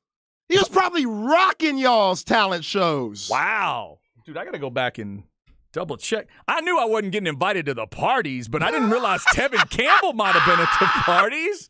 Oh, my God. Hold up. That is crazy. Hold up. Yes? You're telling me Tevin Campbell was from your city and you had no idea? Probably, I'm thinking of Waxahachie. Y'all had one school. It was small back then. Yeah, no, it's still one school. It's still one school. It's still essentially one school. Wow. Yeah, no, if he's born in 76, if I'm class of 93, that would make him class of probably 95. Now, 2 years off? I want to say Can We Talk came out in 93, so he might have been gone. Okay. He might have been on the road. Oh, that's what it is. Yeah, he was young. Okay. Yeah, he was young when all that came out. Maybe he got out. He got out of the hatch before I did, is what you're saying. Somebody else text line said he was from the east side of town. So. Okay. Hey, I've been to the east side of Waxahachie. There's no need for all that. Oh, man. No need for all that. Yeah, he probably sang national anthems and everything. Oh, my God. Tevin Campbell, Jodeci, and H-Town all on the show today.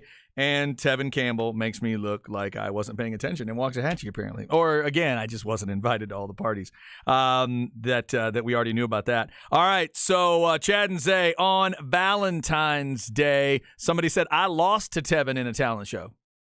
Wow. Damn. Okay. How much talent you got? Yeah, and they say Tevin is from Waxahachie. You better know it. Y'all need to let me know exactly what what it was. Somebody said no barbecues for Chad for 5 months. He's out. He's out of the barbecue for a while. Couldn't get Tevin Campbell. My bad. That's on me. All right. Let's. We were hitting a little basketball there. Of course, Texas losing to Texas Tech last night. Got to bounce back quick. Oklahoma, not as quick as they've, the back-to-backs or the two-night thing, but they do have to bounce back on Saturday and get Oklahoma. Now that one's an extra must-win. Yeah, it is. Yeah. They've got to beat Oklahoma, especially with being a home game. As of today, though, Texas still sitting in the 2 line on bracketology, if you are wondering about that. And they were at a number 1 seed before last night. Is that right? I heard Craig Way talking about it. Yeah, so I doubt if that's how it looks now, losing to the worst team in the Big 12 technically, but yeah, we'll see. A lot of basketball to be played. All right, so speaking of basketball, games tonight on the high school side. We'll mention Zay's alma mater here, but also another offer for a local talent in football. Let's get a flex segment.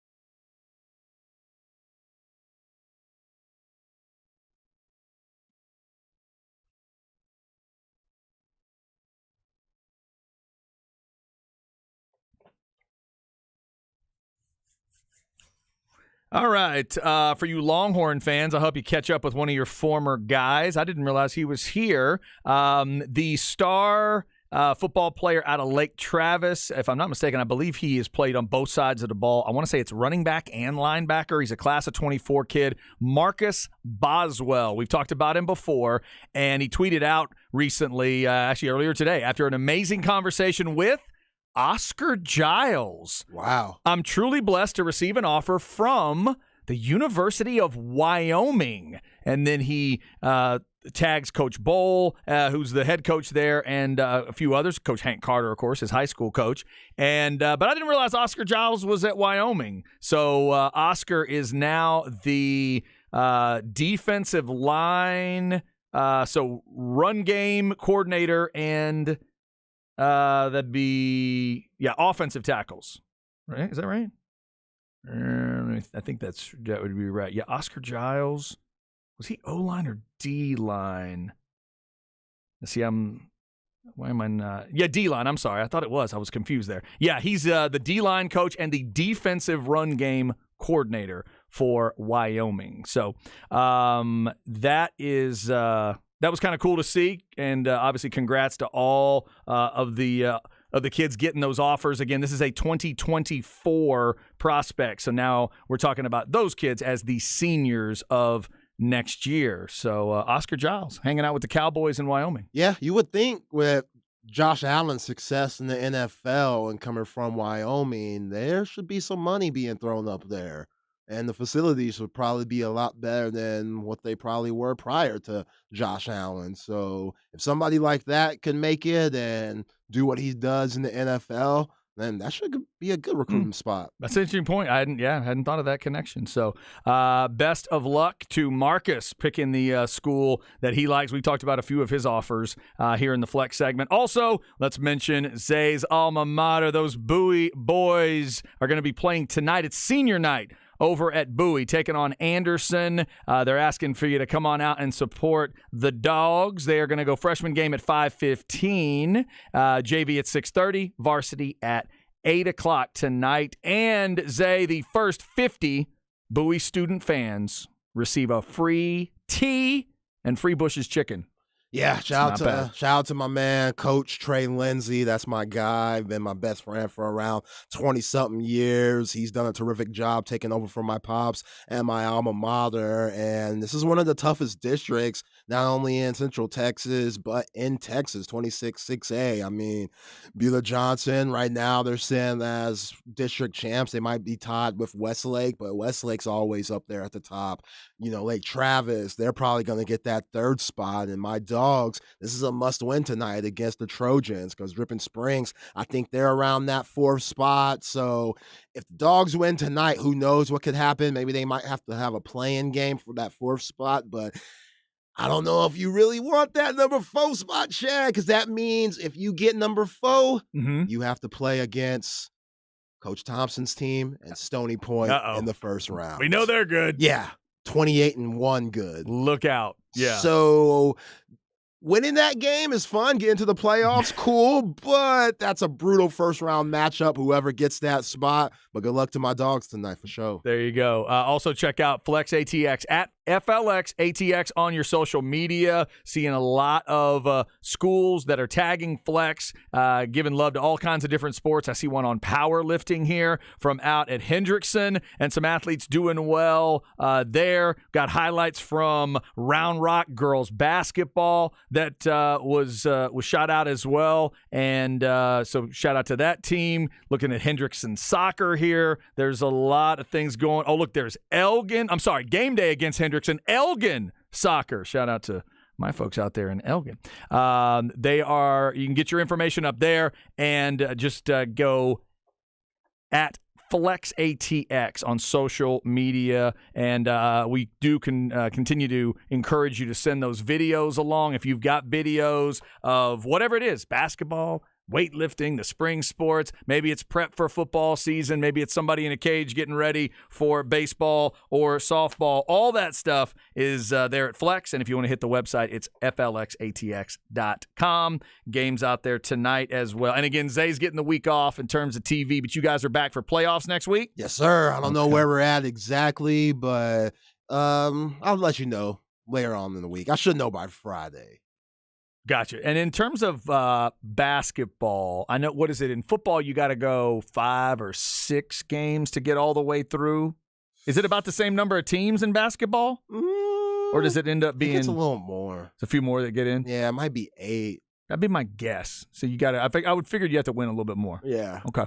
We'll keep you up to date on all of that. Flex segment every day at 1:30. Bucky and Aaron do it every morning at 8:30. It is 11:30 on Light the Tower. And then Rod and Harge with Ball Don't Lie. They get to the Flex segment around 3:45 or so in the afternoon. And shout out to that Flex crew keeping you up to date on high school sports. Tomorrow night, the Wednesday Night Flex show returns to its normal time, Wednesdays at 7 with Zach Lucero, and I believe it's going to be Cameron Parker with him tomorrow. The Flex crew keeping you up to date, getting you some great interviews with high school athletes and coaches from around the area. We'll get back to Texas basketball talk and some Valentine's Day discussions at 2 o'clock. Up next, though, it's Where We At in Society with Isaiah Collier himself. Yesterday, we talked about weirdly dressed athletes. We'll see where we go today on The Horn.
All right, rolling through a Valentine's Day. Zay's got all kinds of ideas for you if you're trying to get into that mood for tonight. So the joke here is probably either we're finding out why I've only had one child or why I was never. I don't know what we're finding out today, but I'm not recognizing a lot of the songs. Now I kind of recognize this one. Weak in the Knees. Is that the name of the song? No. It's called Weak, yeah. Mary J? Knocks me right off of my feet. Nah, ain't it. No. Okay. What we got? You got it right a few weeks ago. I got it. That's perfect. That's perfect for me. Again, there's about 6 R&B women in groups in the 90s. Not TLC, not Escape, not Total. Oh, this is the group. This is the group. Not Destiny's Child. En Vogue. Not En Vogue. Not En Vogue. The SWP. SWV. SWV. I'm sorry. SWV. Sisters with Voices. Sisters with Voices. There you go. Okay, I did get that one a while ago. After you did what you did there and led me right to it. It took a while. SWV, Weak in the Knees. Or Weak, just Weak. SWV, Tevin Campbell, Jodeci, H-Town. Use this music carefully because it will set a mood. Zay's trying to set the mood for you tonight. If that's what you're trying to do on Valentine's Day, we hope you are enjoying this February 14th. We've been talking about our views on Valentine's Day, getting your thoughts on Valentine's Day. Somebody texted in, please stop singing, Zay. Hey, Zay's not Can't do it. Zay will not stop singing. I will not stop. That is not going to happen. Not going to happen. Somebody said, wait, Chad went to school with Powerline from a Goofy movie. That's right. Huh? That's right. Have you seen Goofy movie? No. Like during you and Monkey's earlier days? Fatherhood, just watching? No, I never saw the Goofy movie. Goofy movie. The kid, Goofy's son, Max. Yeah. Powerline's like the high R&B dude that everybody needs tickets to. So in order for Max to impress his girl, he pretends to be Powerline, which is Tevin Campbell. Oh, I see. Yeah. And Tevin Campbell voiced yeah, Powerline. Okay, yeah. Gotcha. Okay, now I'm learning all kinds of stuff today.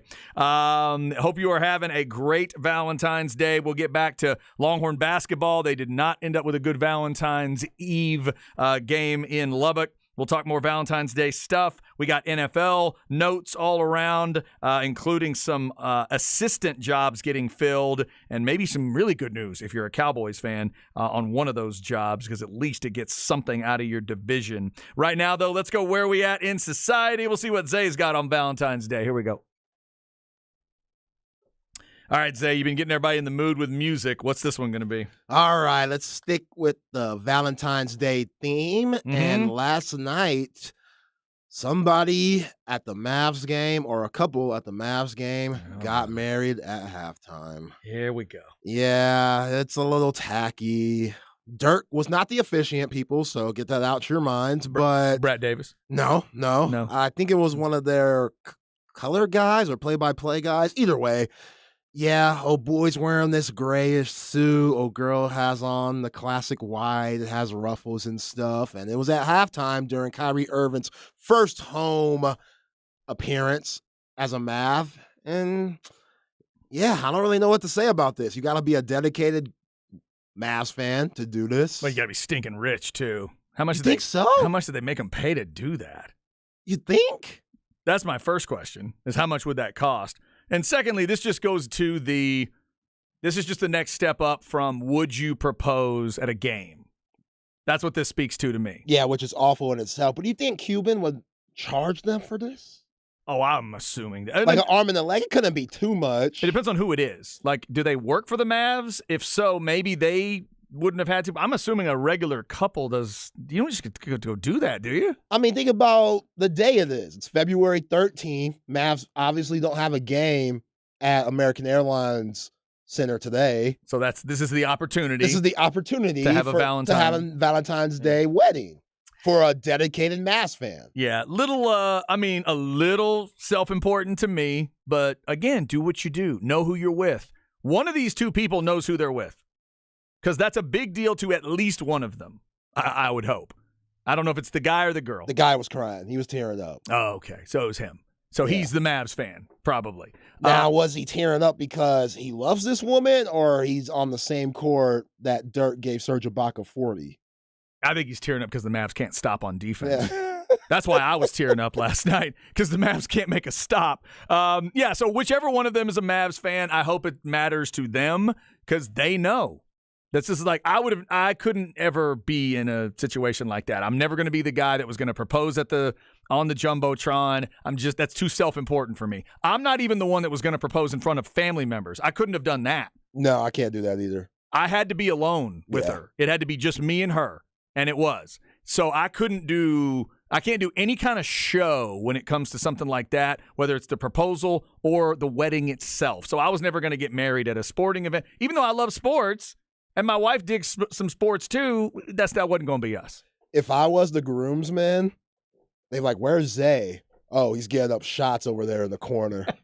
Where's Zay? Zay's working on his ball handling over there on the sideline. Zay got up 1,000 shots before the vows. What? How'd he do? Oh, really good, actually. I'd be so distracted. 65%. I'd be so distracted. I couldn't be a groomsman, best man, or nothing. Yeah. That's why I would never do it, because to me, the focus should be on the couple, and the focus is never going to be on the couple when you do it like this. It's never going to be that way. Now, it's a great story to tell, though. I'll give you that. If you want to be able to tell the cool story moving forward, you nail it on this one. Hey, where are you going? Yeah, we're going to go back to where we got married. Where's that? AAC. Yeah. What? You got married at the American Airlines Center? Yeah, on the floor during a Mavs game. Beat that. If you want to be that person, then this is a good way to do it. And they're a good-looking couple. Yeah. They follow the pretty people rule. I wouldn't want to see ugly people get married at a Mavs game. I mean, come on. You got to live up to a certain standard, right? That's the other thing. If I'm the Mavs, I do reserve the right to not have you get married if you're too ugly. I mean, they were the tie, Mavs blue. Mm-hmm. You have the little green handkerchief, Mavs colors. I get it. Fives cannot get married on the Mavs floor. Wait, come on. What? It's a superficial culture. Have you seen Mavs games? The scene there, the artificialness of Dallas. Yeah. You can't have ugly people getting married at Mavs games. Love's love. You're gonna ruin your reputation. Oh, I agree with you. Love's love. I tell you what, the ugly folks can get married on the backcourt. Practice court. So boy, he ain't no Ryan Gosling. All right, let me double check. Hang on. Let me see. She's cute. You know, the dress is a little tacky. Not a big fan of the ruffles there, but you know. We'll say she's pulling him through. How about that? She's pulling him through, and his hair, a little greasy. A little greasy, but I think the hair gets him enough. They're acceptable. They're acceptable on the pretty scale, because Mark Cuban doesn't need ugly people getting married on his floor, because, you know, it's a very, very superficial world up there in Dallas. Yeah, it is. You got to live up to a certain level. If you're on the other side of the ugly scale, you can get married when Mark Cuban is working out on the elliptical and doing the interviews with the media. You ever seen one of those? He used to do that. I maybe don't know if he still does. He would do interviews from the elliptical or from the treadmill or whatever. The players would get on? Like in whatever workout room he's in, yes. Oh, okay. The media would gather around. He'd be on the elliptical. I kind of remember that. He would do media stuff. That's when you can get married if you're a little less attractive. All right, there you go. Do what you do. Valentine's Day. It's that time of year when love is in the air, and it was for Mavs fans last night. Too bad that couple couldn't get in the lane and stop the Timberwolves enough to win the game for the Mavs. They lost it 124 to 121. Up next, we'll talk more Valentine's Day. We'll also talk more Texas basketball. They go to Lubbock and fall 74-67. We've been getting your reactions to that. Plus, we've got some football notes to get to. The Micah Parsons comment, we've discussed that a little bit. But Cowboys fans, the architect, I don't know if that's the right way to say it, the play caller, how about that? The play caller that helped the Eagles get to the Super Bowl is at least headed out of the conference. We'll give you those details, too. This is The Horn.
Oh, the mood has been set as we get started in this third hour. It's Chad and Zay. I'm Chad Hastings. Isaiah Collier alongside, and Zay is setting the mood for you today.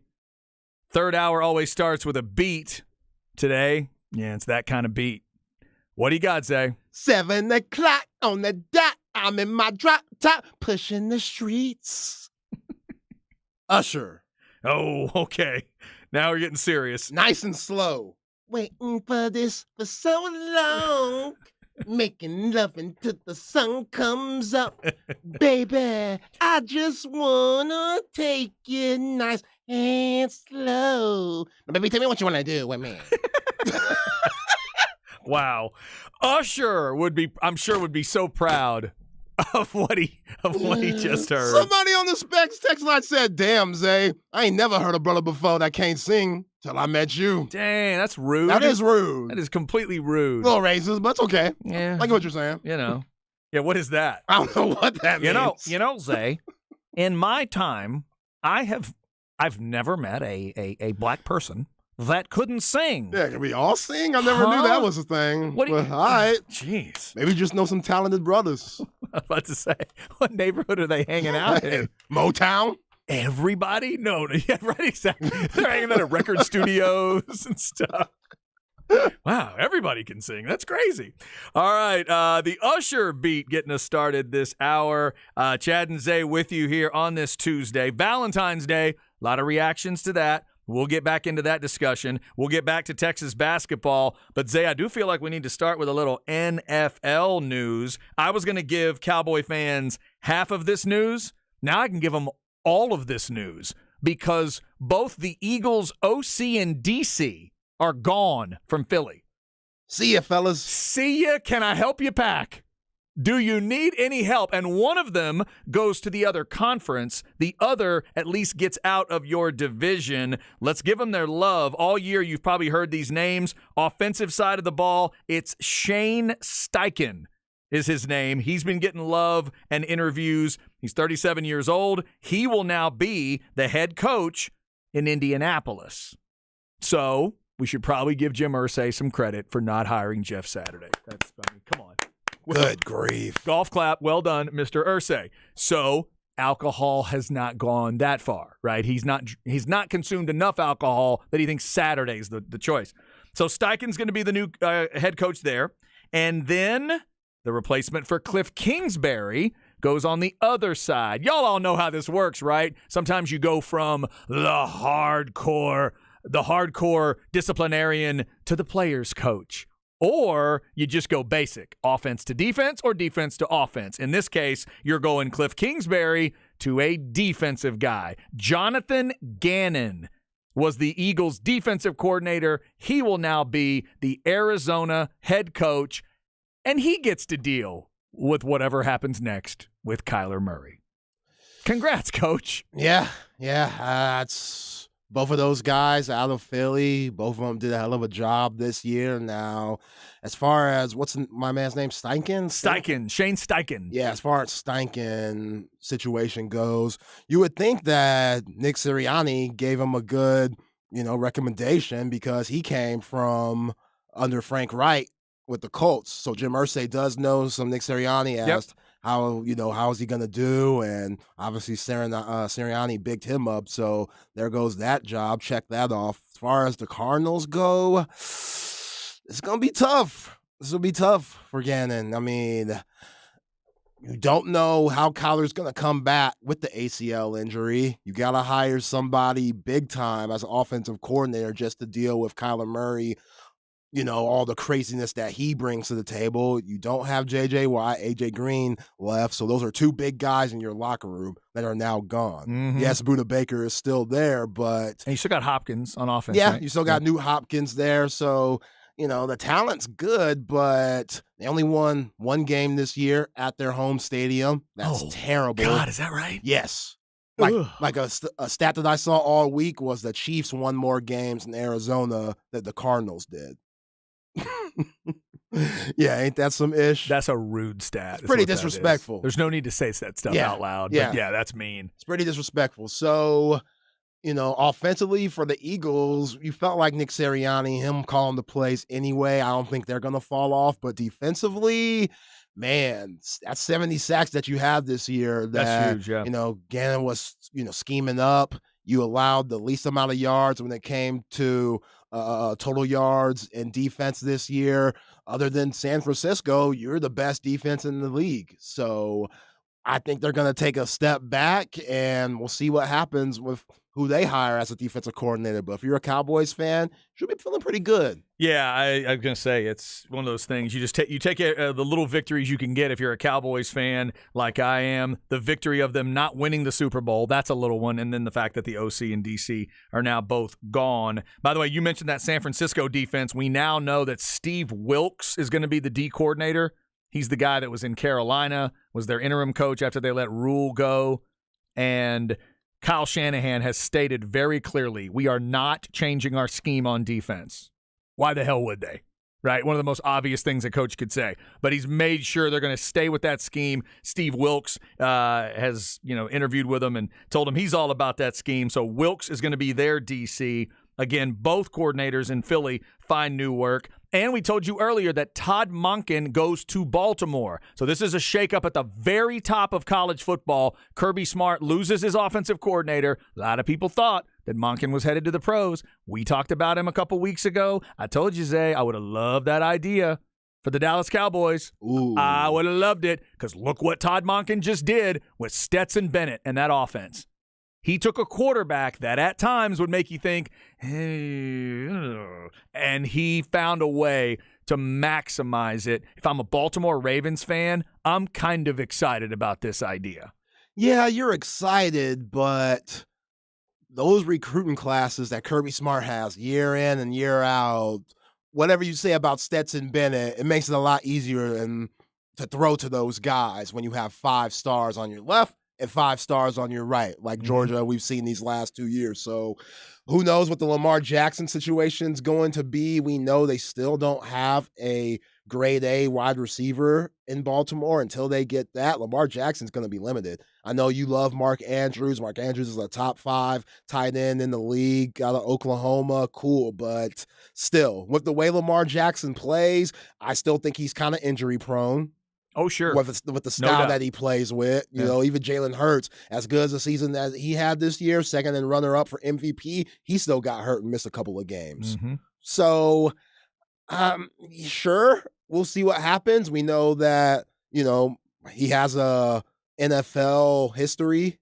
So going back to the NFL, it's not going to be like a big, what is this situation? Like he's going to have his eyes open, like he gets the NFL. I think he was just looking for more responsibility and another challenge, and he'll definitely get that going into Baltimore. That's for sure. So look out for March 7th. That's franchise tag time, and Lamar Jackson could be tagged right around that time. And then the other date to look out for on a quarterback is tomorrow. By the time we come in tomorrow for the show, Derek Carr is not going to be a Raider. They're not going to pay him all that money. So he'll be released if he just can't be on that roster tomorrow. So then he'll be a free agent. They'll save some cap money. They won't have to trade anything. The Raiders won't get anything, but in terms of that other team that'll end up with Derek Carr, they're not going to have to give up anything for it. So is it the Saints? I see a story where the Jets might also be interested. The Jets are a really interesting team to watch. They just hired Todd Downing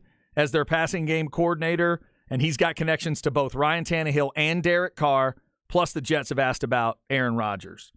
So if Rodgers does decide he wants to play, the Jets are a team to look out for, in addition to, obviously, the Packers. He could just, decide to keep wearing the same helmet if he wanted to. Yeah, either way, Aaron Rodgers is going to get that bag. We know he's doing his little 4 days and like a rabbit hole or something crazy like that. I don't know, in the closet, whatever the hell he's doing. He's a deep dude, man. So deep. He really is. We know Nathaniel Hackett being in New York now, that's a huge reason why the Jets are going to go after him. Yeah, Hackett's OC, right? Hackett's the OC, and now this dude is the passing game coordinator. So they're stacking it up. Yeah. Trying to get a big-time quarterback there. As far as Derek Carr goes, I know the Commanders, they are on his radar.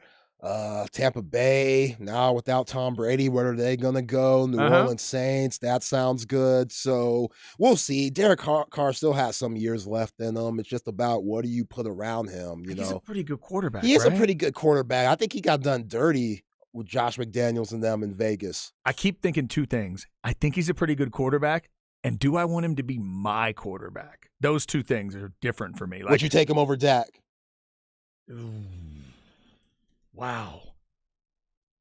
I feel like that answer's no, but I feel like if you said, could he be an option in Tampa, that answer I think would be yes. That tells you what's in Tampa. Yeah. I mean, there's not much in Tampa. Man, I think I'd... Why wouldn't you take him over Dak? Cowboys fans on the Specs text line, 512-337-3776. Would you take Derek Carr over Dak Prescott? Yeah, that's an interesting question. That's tough. They're right there. Let us know what you think, Cowboys fans. I also feel like I don't know enough. I got to do some research on Brian Schottenheimer, find out what does that mean? What is he known for in terms of being an offensive coordinator? Being Marty's son. But what does that mean football-wise? Right? He knows a little something. More run, more good genes. More run, more pass. What are the what do they do there? Big Mike doing him a favor like Marty did Big Mike a favor back in the 90s. That's all I see right now. Somebody just texted no. There's 7 no's there. Hey, all right. I feel like Derek at times. Okay, how do I say this? I feel like sometimes somebody texted they're literally the same person. Are. They really are. I just feel like sometimes Derek's mistakes look slightly more polished, but I feel like the mistakes are equal. You know what I mean? Yeah. Like Dak's just a little more of a workman, blue-collar way of doing it.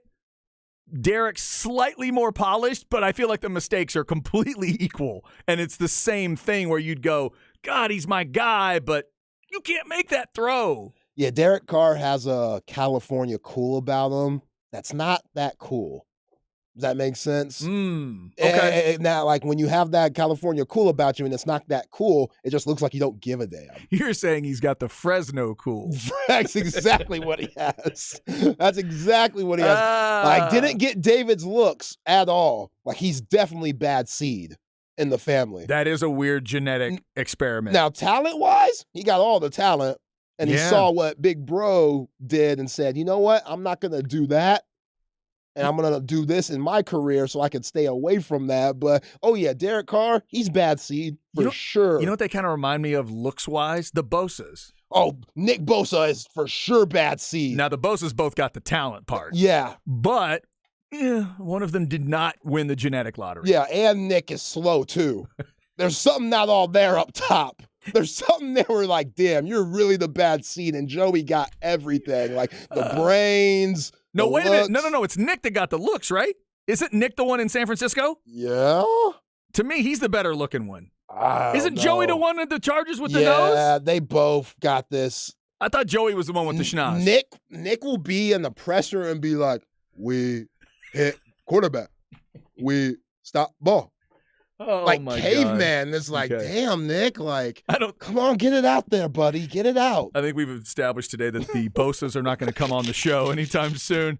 I think that's pretty sure.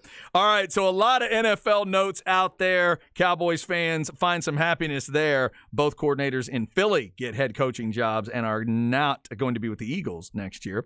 Cowboy stuff there. We've also talked Longhorns, of course, today. Texas falls in Lubbock to Texas Tech, 74-67. We were breaking down some of this. Zay, the rebounding numbers, not good for Texas. They got out-rebounded by 12. We talked about Davion Harmon's 25. Texas Tech just shot lights out in that first half. Banking in three-pointers. I mean, you just knew it was their night, at least through a half a ball. I did think, we saw it again. Texas put up a fight, but we had another one of the droughts, which you can't have, and we had another one of those sluggish, plodding starts. What is going on with Texas from the hotel to the layup line to the first half? Something's going on. We've seen it a little bit at home, but really seen it on the road. What is going on? Yeah, and Tech, they look like the more desperate team yesterday. Point blank, period. Yep. They were desperate. They are desperate. They still aren't in or on the outside looking in when it comes to the NCAA tournament. And if they keep getting these quad one wins and they still got to go to Kansas City and play in the Big 12 tournament, that's what this Mark Adams team is striving for. And, to Coach Terry's, just having his back on this point, when you go with the Scout Texas Tech, the team that we saw last night, that's tough because they've just rotated so many different guys in the starting lineup. Pop Isaac's been hurt. Bacho was hurt, didn't play yesterday. They still got talent, but when you have that crowd, what is it, 14,000, 16,000? They reported over 14,000. Man, United Supermarkets Arena. It felt like 25. It felt like a ton. And Yeah. they had a ton of people camping out and stuff, and they brought all of that energy with that team, the blackout. There's something about a blackout, like the funeral, mystique of it, like we're coming in to kill, man.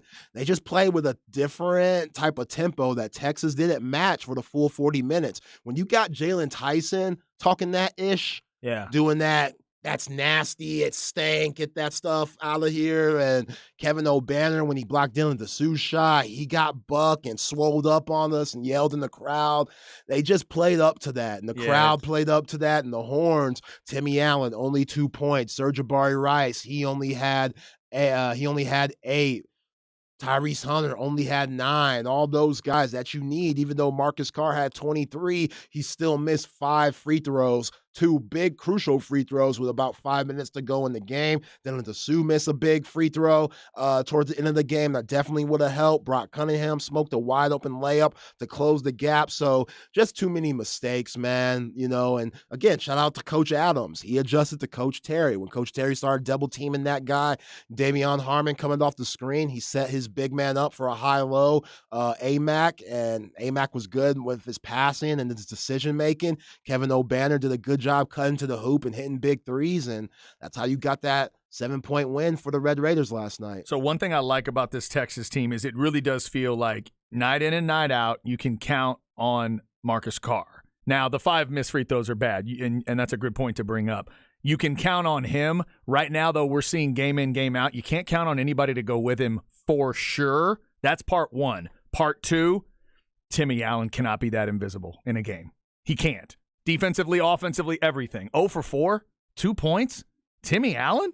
Yeah. That can't happen. You need to see him. He needs to be impactful. He needs to be connecting in the middle, the mid-range we've talked about. And the fact that he only had 18 points in the paint, I think that speaks right to Timmy Allen. They got to get him activated a lot quicker in these road games because we can't continue to look at road box scores that look like that. Yeah, Timmy Allen against Texas Tech, how good they are in that no-middle defense, and where Timmy Allen likes to play, which is mid-range game, It's literally the worst thing against that type of defense. And the way that they guard them, the way that they use their athleticism, their length, it's just brutal for somebody like Timmy Allen, who's an undersized big, against that type of team.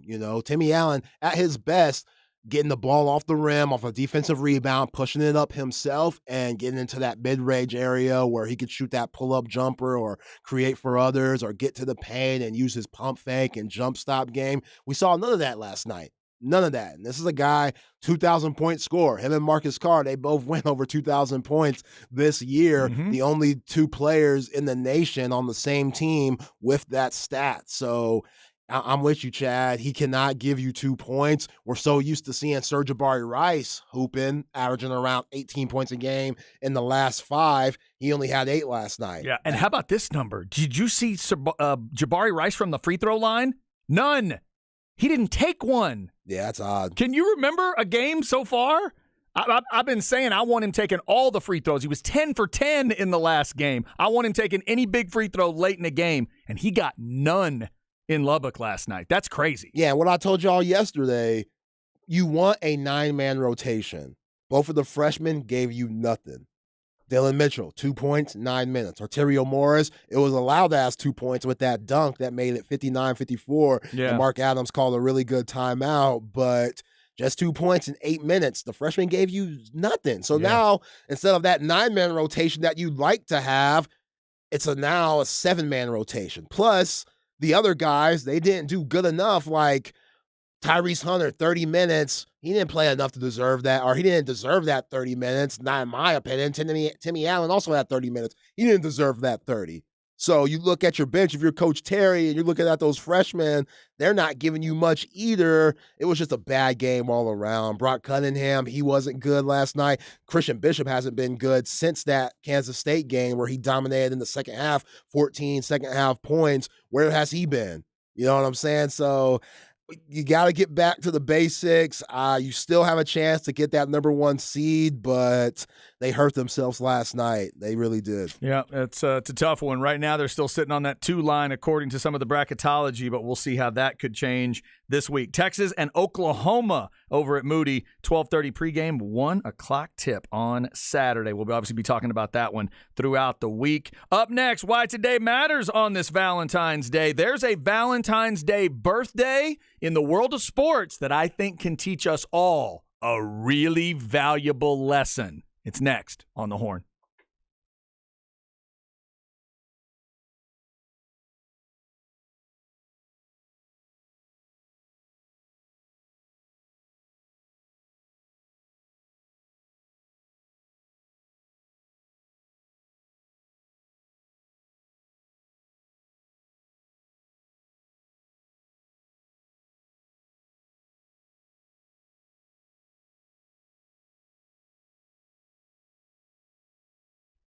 All right, let's talk a little sinus and snoring specialist. Dr. Slaughter and that crew got me feeling great back in 2017. They can do the same for you. Over 20 years of experience in the very latest in ear, nose, and throat technology. Dr. Slaughter, double board certified in ear, nose, and throat. So he's got surgical and non-surgical options that other places just don't have. They can get rid of your allergies for good. They can deal with the sinus issues that you've had. For me, my nasal passages were blocked up like 85%. They were able to open that up with the balloon sinuplasty procedure. They have a lot of different options. Everybody's story is going to be different. So get on in there. Let them figure out what's going on with you. I had moderate obstructed sleep apnea, so I wasn't sleeping like I should. I'm in my late 40s now, and I didn't want to let that stuff continue to get worse. If you are in that situation, or maybe you're already in your 50s or 60s, if you know you're snoring, people around you are telling you you're snoring a lot, that means you're not breathing. They need to find out how long you're not breathing, because past a certain point, that is not going to be good, and it could lead to other issues. So call and set up your appointment today. Let them get you resting better. 512-601-0303, or go to sinussnoringent.com. Tell them you heard about it here on The Horn. We do appreciate it. Sinus and snoring specialists. Feel clear, rested, and healthy.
Okay. Oh, it's Valentine's Day. And Zay Nobody. is going that way. Nobody. Nobody can sex you like me? Is that what he said? Man. Nobody, baby. Do I have any chance here, Zay?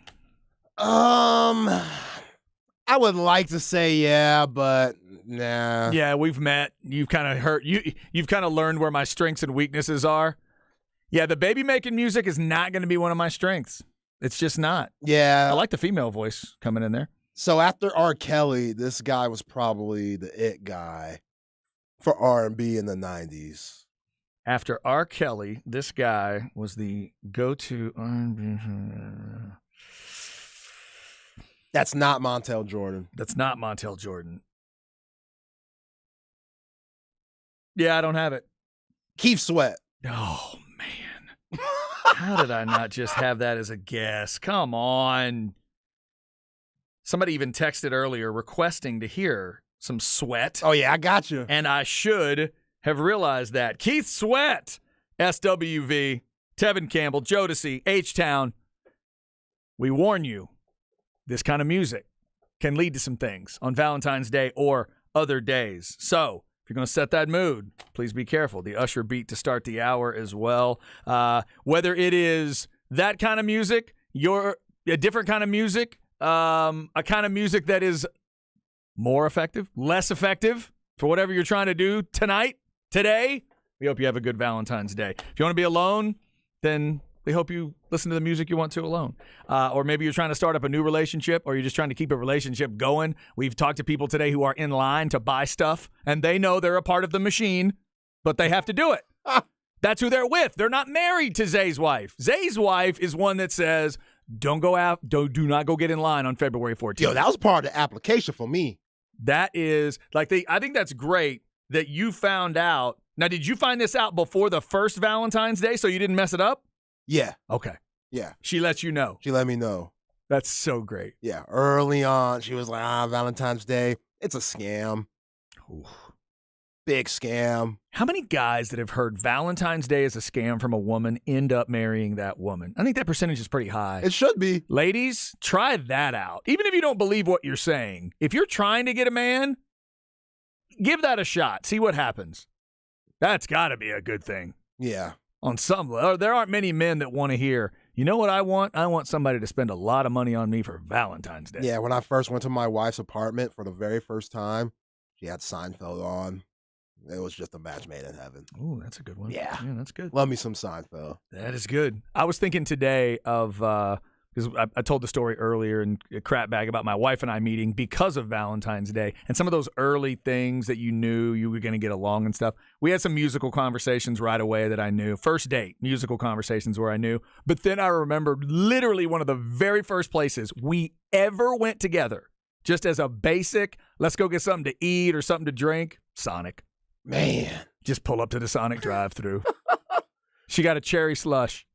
I'll never forget it. She got a cherry slush, and to this day, when my daughter goes to Sonic, she orders a cherry slush. It always makes me think back to her mother doing it. But yeah, we're simple country folk. One grew up outside of, the greater Dallas area, the other outside of the greater Houston area, and we just like our simple stuff. That's love right there. Including Sonic corn dogs and occasionally slushes, if I can say that right. Ain't nothing wrong with a cherry slush. No, I'm telling you, dude, we'd go to Sonic tonight if I could talk her into it. I try to talk her into the simplest things for Valentine's Day. My greatest accomplishment food-wise for Valentine's Day is the year I talked her into Luby's. Brilliant. Yo, you might be the GOAT for that one. 7:30 in the evening, we had the child. So, and she was probably 4, 5, 6, 7, somewhere in that range. Dude, by 7:30, that place is cleared out. Yep. We go through the line. We get all that great food. We sit down. We take our time. It's awesome. They're glad to see us. We're tipping waitresses. It's lovely. Yeah. Nothing like the Luann platter. Woo-hoo! I'm a whitefish man myself when I go to Luby's. Love that whitefish. That crust on top. Woo! I'm a fried fish guy at Luby's. Good stuff. Well, no. See, I go with the whitefish because it feels healthy. There we go. It feels a little bit, just a little bit healthier. All right. Speaking of healthier, I think we have a birthday message today that can hopefully keep a lot of you healthier, or in this case, alive. Let's go to Why Today Matters.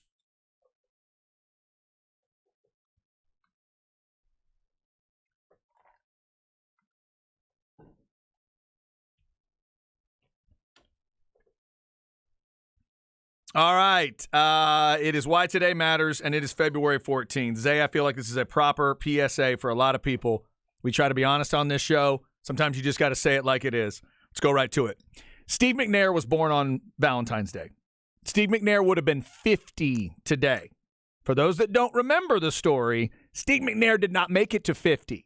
Steve McNair made it to 36. Wow. On this Valentine's Day. I want to remind everybody that in addition to maybe keeping track of your relationships, there are those of you out there that might be trying to keep track of multiple relationships. I'm not saying it's right or wrong. Not my thing, because I can barely keep up with one set of the truth. But make sure you learn a lesson from Mr. McNair if you're going down that road. When Steve McNair died, it was at the hand of this other woman. He was 36. She was, wait for it, 20 years old. I'm not saying you can't do it. I'm not saying you can't effectively do it. I'm saying be careful. I'm saying be very careful. She shot him, and then she shot herself. Murder-suicide. That's how Steve McNair died. He was a Valentine's baby. He would have been 50 today. Wow. That's I'm just laying it out there. That's eerie. It's very bizarre. It's very and by the way, I forgot and that happened on the 4th of July of all days. He died on the 4th of July. Crazy stuff. They had texts between the two of them expressing, I love you. Oh, I love you too, baby. She was 20. He was 36. Oh, with 4 kids, I think, by 2 different women by that point. Yeah. Steve was juggling a lot of stuff at that time. Be careful out there, gentlemen and ladies. This is for everybody. If you're trying to juggle multiple relationships, watch out for the crazy, watch out for the obsessed, and certainly watch out for a situation like that. So sad. Was Steve still in the league when that happened? No, this would have He been was retired? 09. Okay. He was out of the league by then. Because a couple of years prior, he had some good seasons with Baltimore. He did, yeah. No, he had some decent time at the end. Steve McNair, when you say the toughest football players that I've ever seen, Steve's on the list. Steve McNair at one point had a cracked sternum. They would hold him out of practice all week, all week. He would literally not take a snap and then go and play in an NFL game at quarterback and get up every time. Just a tough mother. He was tough. Tough mother. But in the end, it was such a sad ending. I'll never forget when it happened. The effect on Vince Young when it happened was something people talked about a lot around here. That. And the mentorship that they had was such a horrible, horrible story. A lot of people say that's why Vince didn't make it like he should have been. No, there's thoughts about that. Vince has talked about losing him and how big a deal it was. It's terrible. It was an awful story. But hopefully one that maybe some people can learn from. A couple other quarterbacks today. Jim Kelly, 63 years old today. Good to see Jim in that Super Bowl commercial. Jim's beaten cancer multiple times now. Just fighting through it. Old school Jim Kelly. Oh, I definitely don't know this one. Give me a hint.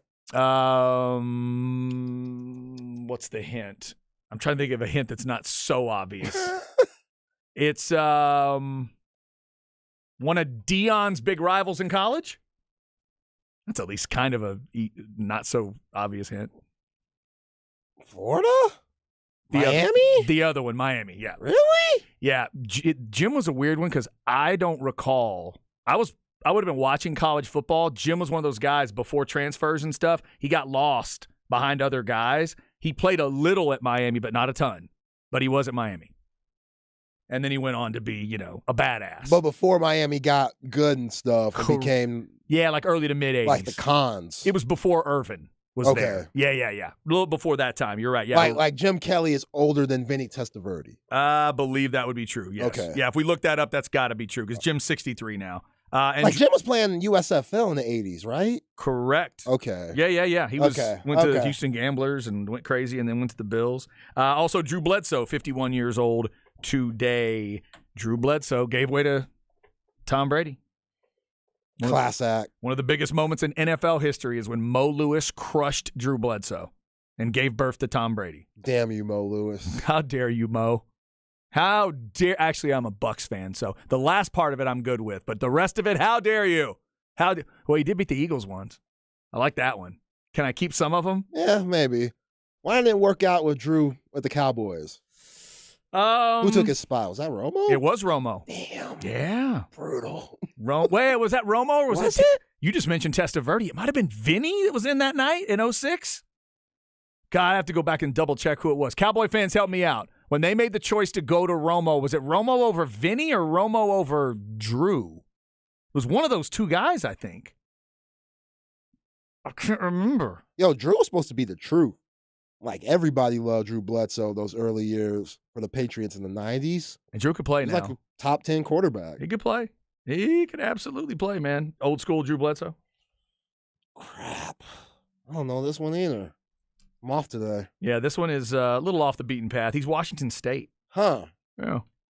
And I'm just double checking here if I'm right here. Yeah, he, let's see. Over 44,000 passing yards for Drew Bledsoe. Wow. That's a lot. A lot. Patriots, Bills, Cowboys. Yeah, 05-06. So I still think it was one of those two guys. Super Bowl champion, 36, when Tom Brady was the quarterback, of course, and a 4-time Pro Bowler. Yeah, somebody says Drew went down and Romo came in. Okay, 100% Drew. Thank you. I was right there. My first gut was correct. Drew Bledsoe goes down. So he gave birth to Tom Brady and Tony Romo. Oh, man. What a life. You see how I've tried to put those two together? Like somehow they're even? So, Brady and Romo. I mean, they're going to be competing against each other at CBS and Fox in a couple of years. That's true. In the booth. That is absolutely true. And, yeah, Brady's going to take the year off and then show up in 24. I wonder what his deal is ultimately going to be. Is it going to be like he's the guy that Greg Olsen is right now? Yeah, Greg Olsen's taking a pay cut. 10 mil, now 3 mil because of Brady. Is that right? Which pay cut, whatever, but still. Yeah. Poor Greg Olsen. Yeah, poor guy. Poor guy taking that cut down to only $3 million. All right, that's why February 14th matters today to us. Hope you're having a good Valentine's Day. Get all your prep ready because tonight is the night. Stems and Seeds coming up, and then we'll get you off to Ball Don't Lie on this Tuesday. Hope you're having a good one. It's The Horn.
Just about to wrap it up on a Tuesday, Valentine's Day. Zay has been trying to put you in that mood all throughout the day with all this music. All right, Zay. I want to know what turns you on. So I could be all that and more. I like to know what makes you cry. So I could be the one who always makes you smile. Come on, Joe. Wow. All right. Who is it? Joe. It's Joe. Just Joe? Just Joe. Just Joe. All right. I didn't know there was a Just Joe.